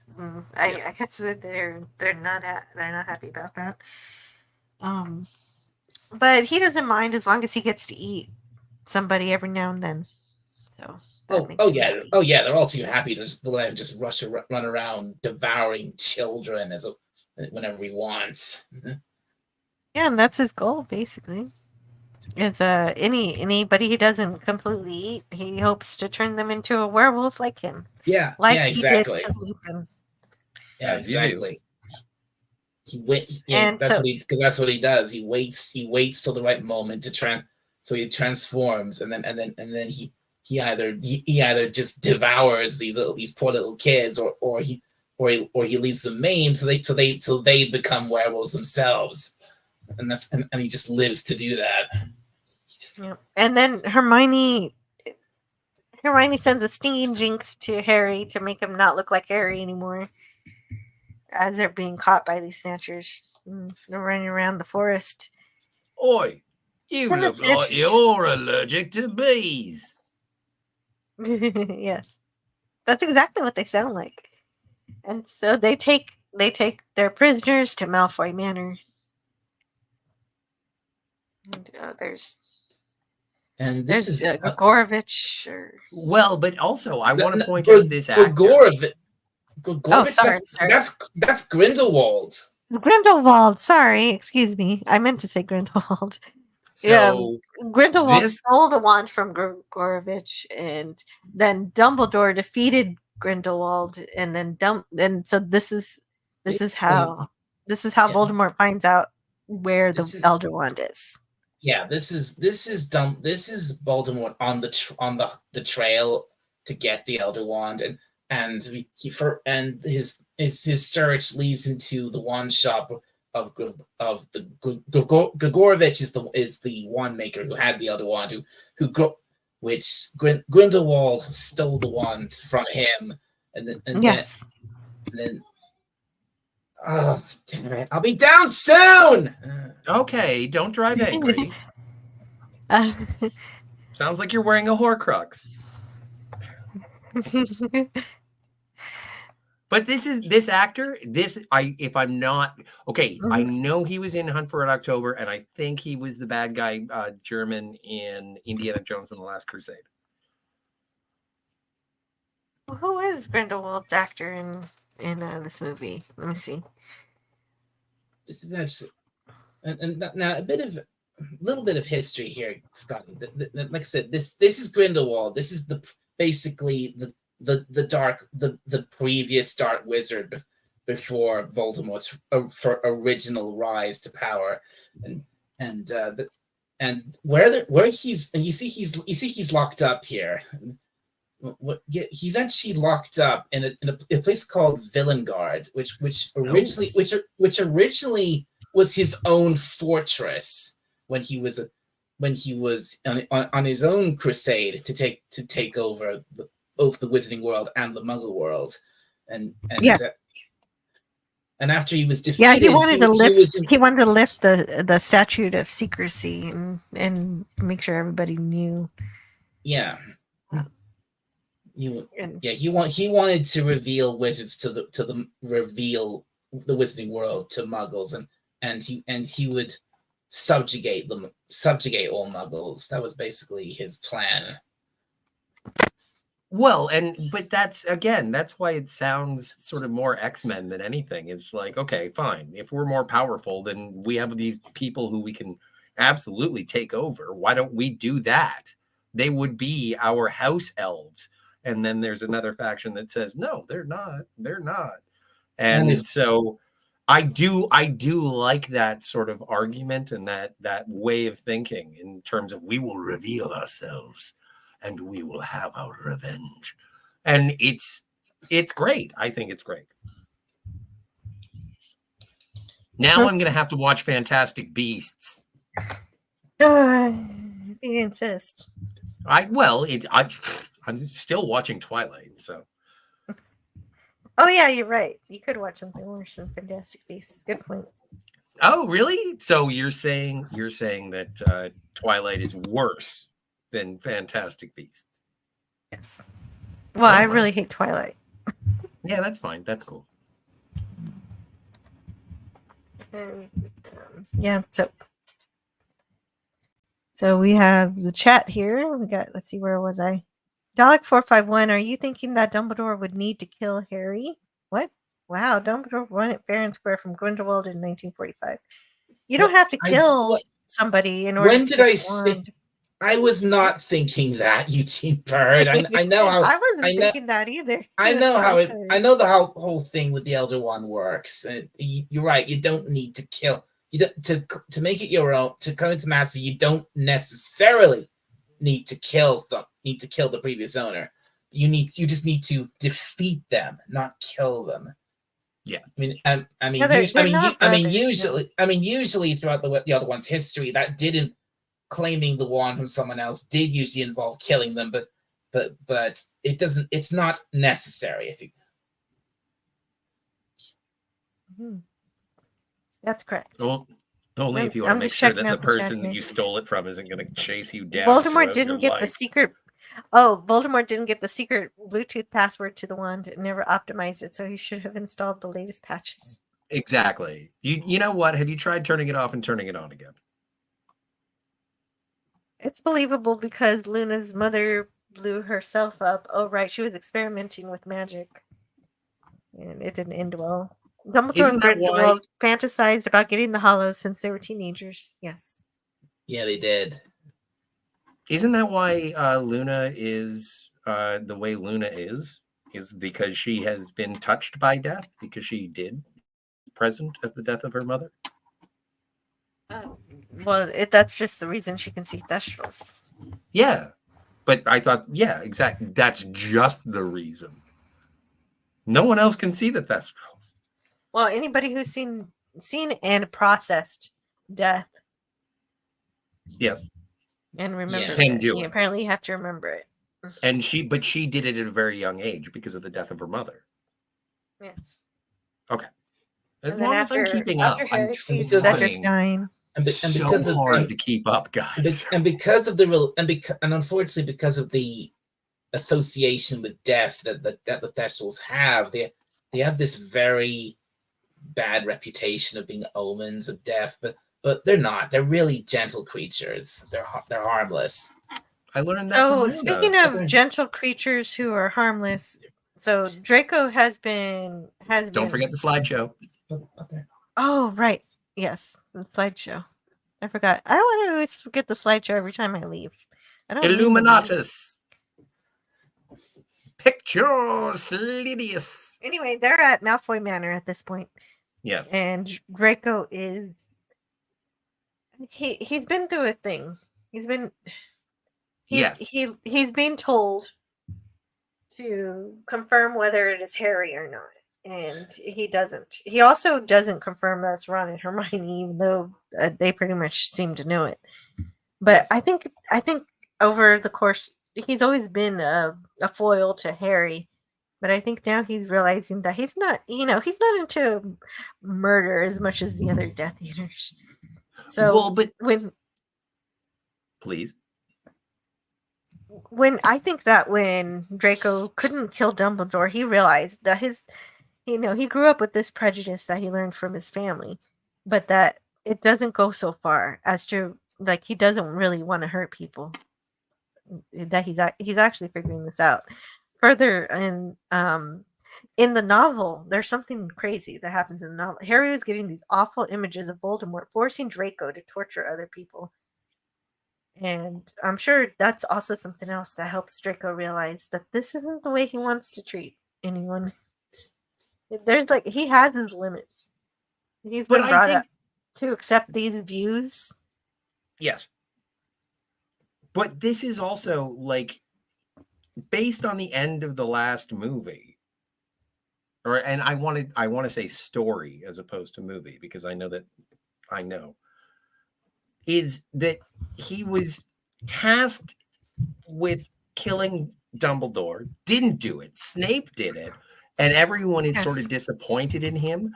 But we've already punished Lucius for being a bit of a pansy, and so now Lucius is a bit of a sniveling Starscream to Dumbledore, and it's like, boy, if you do this, then everything will be back to the way it was before. And Draco is like, I don't think that's how this works, Dad. I don't think that anybody's going to let the sun shine again if we follow Voldemort. How's that? And so when confronted with the idea, he's like, I do not like you, Harry Potter. You are a shadow that has been cast across me, my family, my legacy. I don't like you at all, but I like you better than what they've been telling me my entire life. And it really is I felt for the Dearsleys at the beginning of the movie, and I feel for Draco at the end of this. And he's like, I don't like where this has taken me. I don't like what I've been lied about. Yeah, and he didn't like seeing his teacher murdered in front of him either. No, he hated that part. He was happy about.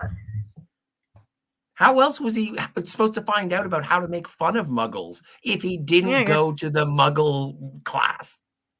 He probably skipped it a lot, but when he went, he was like, what the fuck's a Teletubby?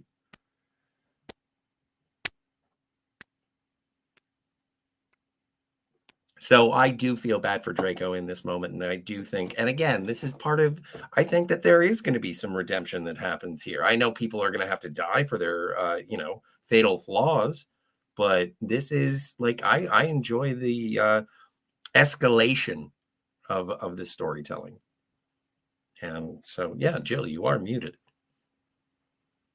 And I am alone. So we will talk about whatever I want. No, I think that this is a great culmination in the end of this in this movie. And it's a good cliffhanger. I think we get a cliffhanger in the last movie. We get a cliffhanger here. I'm looking for a banger in the final story, or the second half of the final story. Harry Potter 7 Hello? Part 2. Hello. Can you hear me? I can hear you now. Did you hear my curse? I was upset. Did you say fuck? No. Okay, Great. never mind. Great. Okay, so we're safe. Were you yelling at me? No.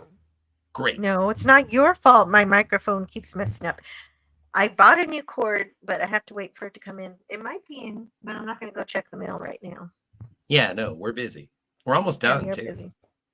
I know. That's what's frustrating is that I'm almost done. And it keeps messing with me. But thank you for Dalek being here, and later, Tato. Yeah. Sorry, Dalek. I will promote your channel and everything at the end. I'm sorry you couldn't make it quite to the end. I hope you have a good dinner. My family keeps pestering me to come and eat. Well, you should go eat. So, yes. But you're probably not going to make it back in time. I'll make sure to plug your channel for you because I've got to finish this. Let's go. And of course, the Snatchers, they go back to Malfoy Manor. And down in the cellar, they're imprisoned. And they find Luna and Ollivander. And actually, isn't Dean Thomas supposed to be there too? I forgot about that. I think so, but he's not. Well, we don't have Dalek anymore, so your book smarts ain't going to do nothing with me, lady. Yeah. Dean Thomas is supposed to be there, but someone who is there, because he was with Griphook, and Griphook is there too. Who's Griff? Oh, Griphook's the Warwick Davis. Yes, correct. Right, Goblin. Yeah, the Goblin. Mm-hmm. Yeah, no, he's cool. A little abrasive for my liking, but his heart's in the right place. I want to have a little conversation with this one. Girl to girl. And by that, she means torture. Yes. I would like to mutilate her and scar her for life. She doesn't really like Muggleborns.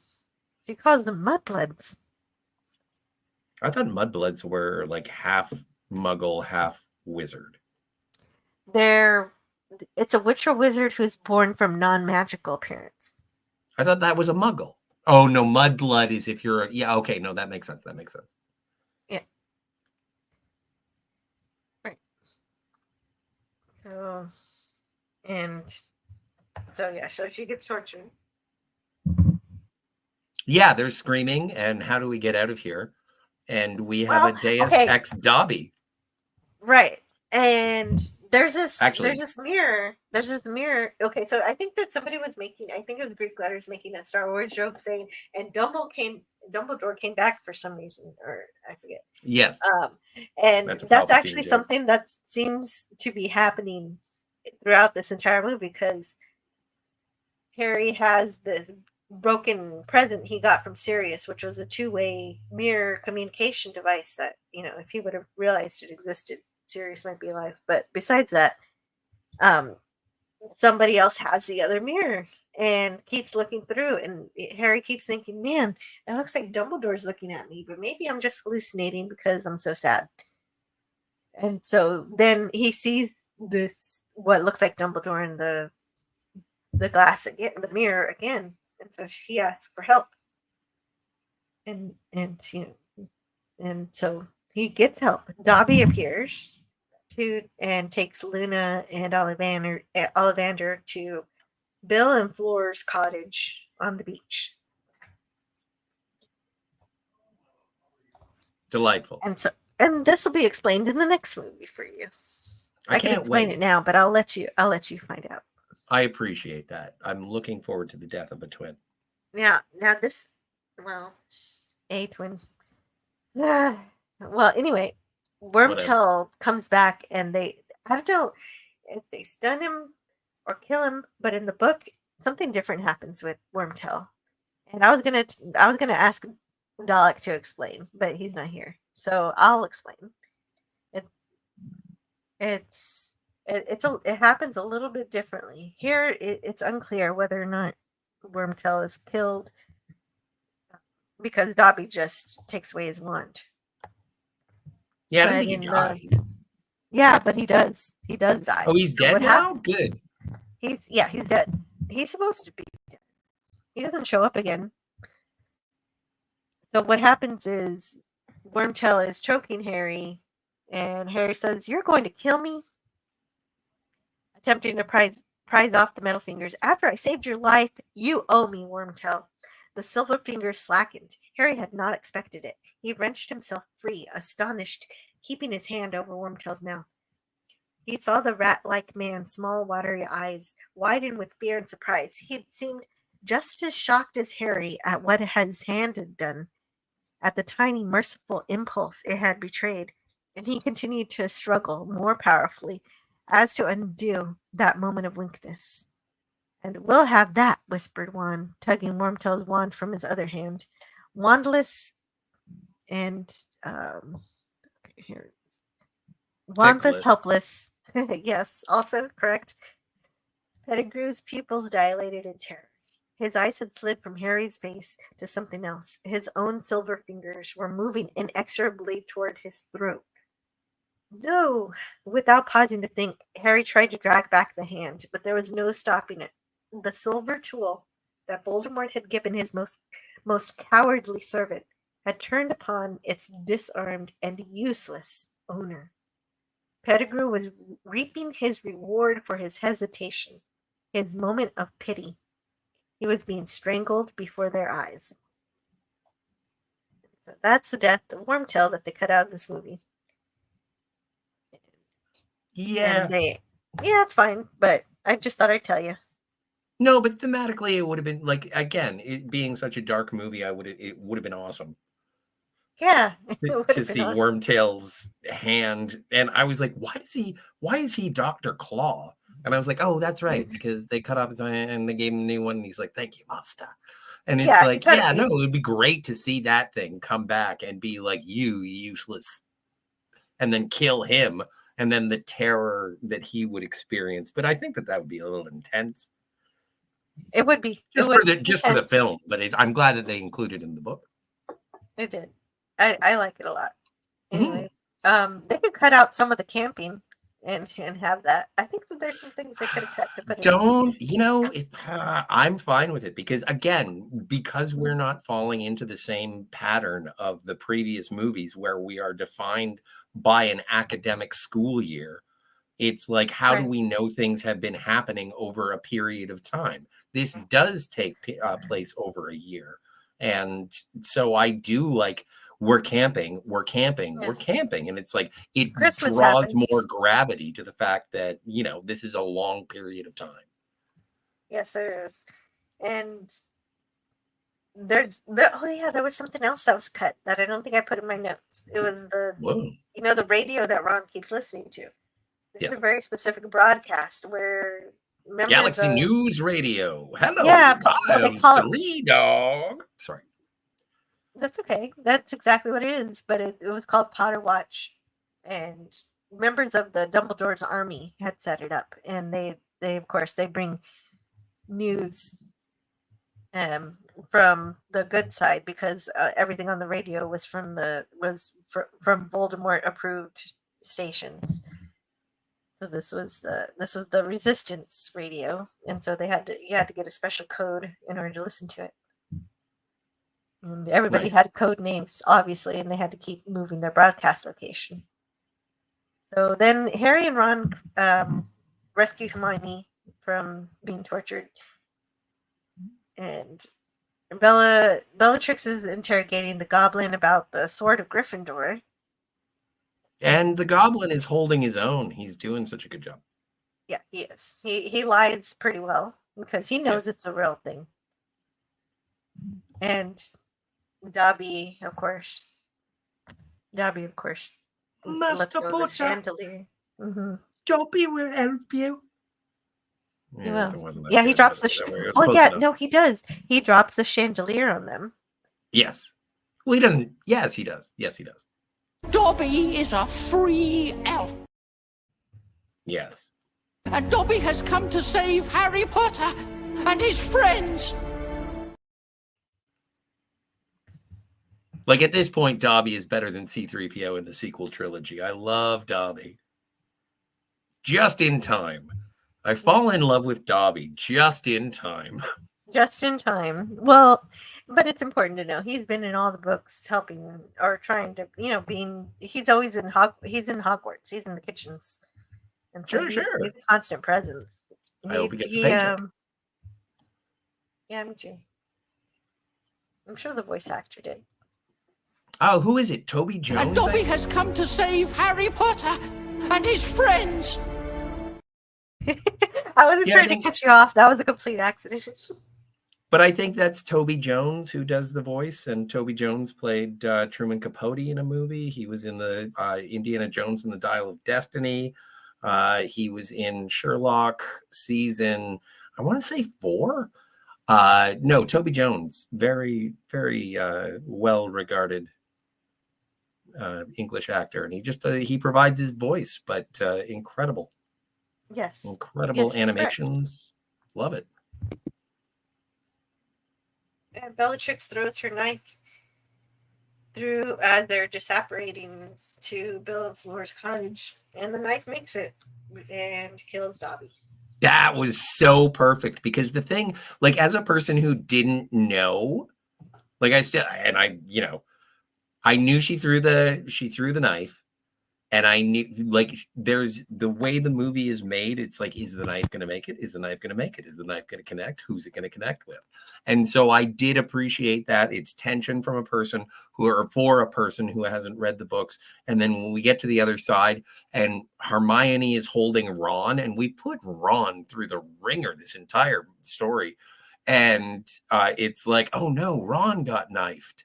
And then it ends up being Dobby. And I'm like, no, because he'll definitely die. Yeah, because Ron would have plot armor. Exactly. To a certain extent, it would be like, oh no, he's hurt, and he's going to sit out the second half of, like, the Deathly Hallows. But when Dobby dies, it's like, oh, but he was idiot Yoda. Good work, idiot Yoda. Such a beautiful place to be with friends. And he's so happy about his natural world where he is, the man who freed him, the fact that he gets to die a free elf. Like, it is very touching. And then Luna comes over and is like, we should close his eyes. And not in that sort of, like, matter-of-fact way, but just like, this is what we do next. Yes, and yeah, so now he could be sleeping. That is actually directly from the book. Yeah, and that's great. That's a great line. But I do disagree. If you ever have an opportunity to bury anyone, don't do it in sand, because they may wash away to the ocean. Yeah, no, it's supposed to be in the garden. Like, there's supposed to actually be grass and everything. It's not. I don't know if it's supposed to just be in the dunes. Either way, like, look behind in the background there. Isn't that looks like that's soil, and it's sand here. So maybe they just don't want to carry. Yeah, well, Harry's not even carrying. I do enjoy the fact that I'm pretty sure Dobby doesn't weigh that much. No, he's probably like less than 100 pounds. But the thing is, and I do like that Harry says, I want to bury him, and properly, not with magic. Because I was like, oh, okay, you can just say, like, Creatus Gravus, and it's like, you're done. But no, I bury him properly, without magic. Yeah. So I did appreciate that very much. That was a bit of a tear. It is. And he was expecting people to complain. You could have made a better looking grave if you used magic, but nobody did complain. So he dug with a kind of fury, relishing the manual work, glorying in the non-magic of it. For every drop of his sweat and every blister felt like a gift to the elf who had saved their lives. And then Luna also gives a eulogy. She says, "Thank you so much, Dobby, for rescuing me from that cellar. It's so unfair that you had to die when you were so good and brave. I'll always remember what you did for us. I hope you're happy now." And Eugene Bird in the chat says, and I'm assuming this is a paraphrase or a quote from the book, his eyes were no more than glassy orbs, sprinkled with the light of the stars they could no longer see. Yes, that is a direct quote from the book. That's beautiful. Yes. Eugene goes on to say the book was a horrible tearjerker as well, and JK has apologized several times for killing him. You know what? You know why? This is the thing. I hate this when creators or people, showrunners, whatever, I don't care. They're like, when you kill people, and it's like, people die. That's what people do. So I'm fine with experiencing the loss of a beloved character, because guess what? There are going to be 11 characters in your life that are beloved, and they're going to die. Buck up, camper. Yeah, and that is the great thing about Harry Potter, even though it is written for children, and you know, it goes from 3rd grade to 8th grade. But she doesn't hold back on the realities of life. She doesn't Exactly. sugarcoat it. But look at the like classic Aesop's fables or the Grimm's fairy tales. They're morality tales that end in bloody murder.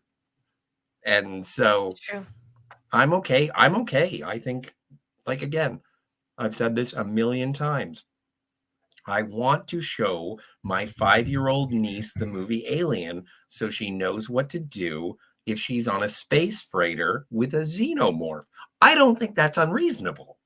So I enjoy scary I think stories that's what for a younger parent children. said. I think that's what a parent said when they walked out of Alien when the movie first came out, and they said, "I want my child to be ready for real life, and so this kind of thing could happen." Exactly. Get ready. And Eugene Bird says it's a Harry Potter, not Rogue One. Gorilla's Random Thought says, "Here lies Dobby, a free elf." And yes, so we're gonna, that's exactly what the gravestone says. Exactly, it's Harry Potter. Stop crying. It ain't real. Well, it's a we cry at tale. fiction. I like it. We cry. People cry at fiction. Just because it's not real doesn't mean it's not a story that can't touch your heart. Creating an emotional bond with a fictional character, I think that everyone who is here, anyone who is within the sound of my voice, I don't care whether it is fucking Hercules or Strawberry Shortcake or James T. Kirk. I don't care where you find your happy, Harry Potter, Dobby. I'm just saying, learning about the death and the permanency of death is an important growing concept that young people should learn about after they figure out that certain people in red suits who have lists of naughty and nice, forget about that guy. Like, once you learn that guy, then introduce your child to death. Yeah. And Santa isn't real, but death is. I'm sorry to every child who is listening to this. I have said fuck enough times. Well, this live stream isn't for children, so anyway. There we go. Kids are really smart these days. They know things. Well, but they do listen to Harry Potter podcasts, so I don't want to. Not if they're listening to the Deathly Hallows, though. Like, that's too far on in the list. Just to make sure we talk about everything that goes on in this movie, Voldemort does find the Elder Wand in his search. After talking to Grindelwald, he discovers it's Dumbledore, so he raids his grave and steals it from Dumbledore's dead hands. So he's now got the Elder Wand. And we're ready for the next film. And so all we have left are the credits. And let's see if there's any more here. Steve close. Okay, and yeah, so we get credits.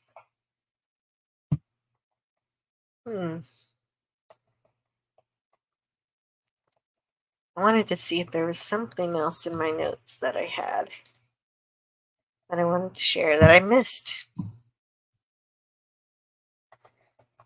And let's see. But yeah, that's now we're ready for the next movie and the last movie in the Harry Potter series, Harry Potter and the Deathly Hallows Part 2. So we'll be heading back to Hogwarts next time. Great. That place sounds good. Yeah, it'll be great, right? It's full of Death It's going to be Eaters. so fun. There's going to be classes. funky things and terrible music. Terrible music. You know what? I wish Nicholas Hooper would have come back for this movie. I didn't really care about the music in this one or the next one. I really liked Nicholas Hooper. But it was oddly quiet. Oh, It was that's more it. of tones as opposed to the score that we've come to love. Mm-hmm. Yeah, and I thought Nicholas Hooper brought back some of the magic, and he didn't come back. But Eugene Bird thank you so much for supporting the channel, Eugene. He sends a super sticker of something. Let's see what it is. Thank heavens, Eugene. Yeah, it's a pair saying thank you. You're welcome. A pair of what? It's a fruit. A pear. And the fruit. A pair of what kind of fruit? Oh, wait, never mind. I'm not going to drag this on. There, now you can see it. There, Scott, shut up. Do you see the pear? I see the pear. There are 4 lights. Nice. So Voldemort works for the British Museum. Yes. Sure. He protects against Stop Oil Now so that tomato soup doesn't go over priceless works of art. Mm-hmm. He destroys anyone who throws soup on priceless works of art. And in fact, there is much rejoicing. What video should I play for Eugene? Do you want to pick one? Oh, may I? Yeah, you can. Does it should probably be a Harry. You could pick one Harry and one not Harry. Okay. Well, he did rob a historic grave. Oh, okay, I didn't quite get the joke. But now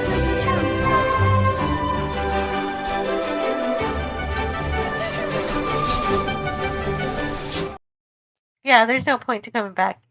Yeah, because I gotta go. I gotta go do stuff. I had to have Friday. Pick one more video for it. Yeah, pick one more video. For Eugene Bird. He accepted me for what I am. And that I have learned is friendship. I love that one. That one's so wonderful. But we're not done destroying Horcruxes, so we'll be back next Friday to destroy the rest of Voldemort's Horcruxes. On Halloween Boxing Day, where everyone returns their Tootsie Rolls. Halloween Boxing Day, where you can get half off chocolate. And oh yeah. But I'm not going to be able to get half off chocolate because I'll be busy here. And I have no money. Oh, well, I think the no money part is the biggest thing because you could always go after the live stream. All right. Thanks for having me on, Jill. See you next week. Yeah, bye, Dalek. I'm so glad you're here. We'll see if we can get some more. I know Ben will be here next week, so that's going to be cool. Yes. It's going to be. Look forward to that.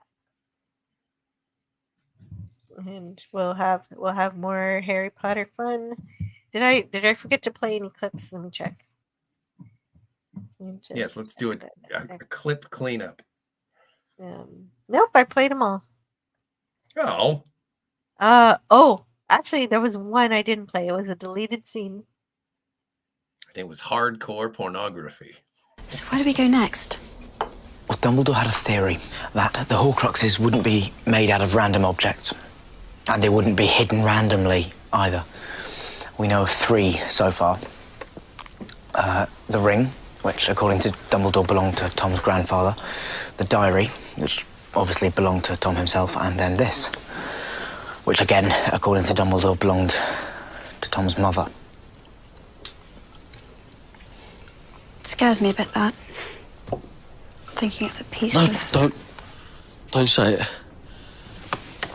It's taboo, you know whose name. That's how they track people now. How do you know that? I overheard some bloke at the ministry talking about it. Tea? Is that it?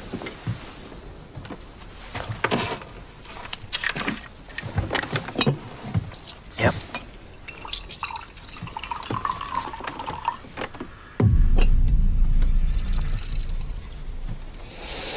I know.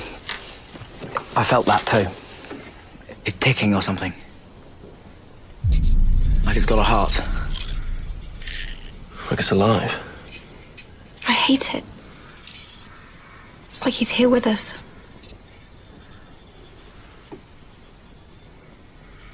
And that's why we're gonna kill it.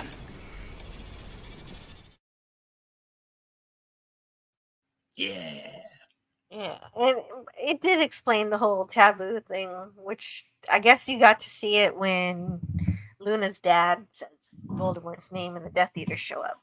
So basically, if you say Voldemort's name now, it's been jinxed so that if you say it, the Death Eaters show up, and It's like they know Beetlejuice. that. Yeah, it's like except you only have to say it once. I And know that's that's it. even that's 1/3. Because basically they know that anybody who's actually going against Voldemort isn't afraid to say his name. So Yeah. that's how you find them. And Penny's leaving, and we're leaving too.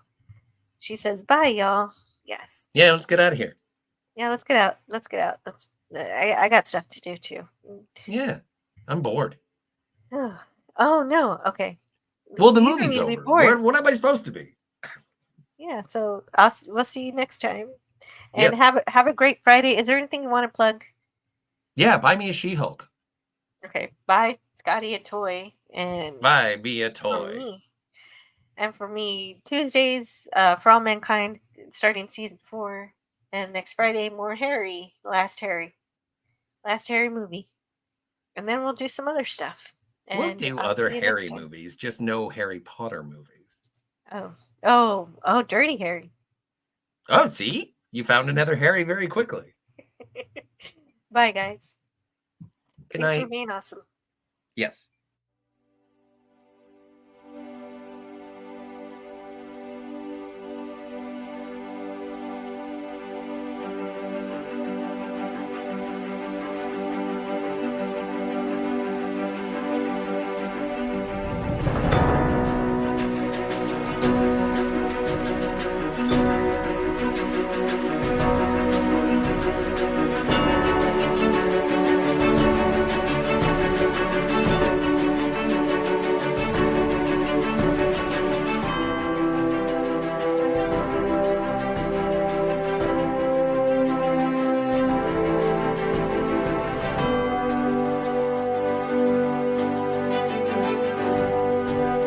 Learn all that is learnable. And the ways our differences combine to create meaning and beauty. It has always been easier to destroy than to create. May we together become greater than the sum of both of us. Well, now you have something new to think about. Carry on. All right, move along. Done. Stop it. Get off of the things. Go outside. Get some food. It's like, it's a time of day where you live. Go do something. Shut up, Snoopy. I don't care. You smoke too much. Let's go. Let's go adventure. Let's go explore. See you around the galaxy.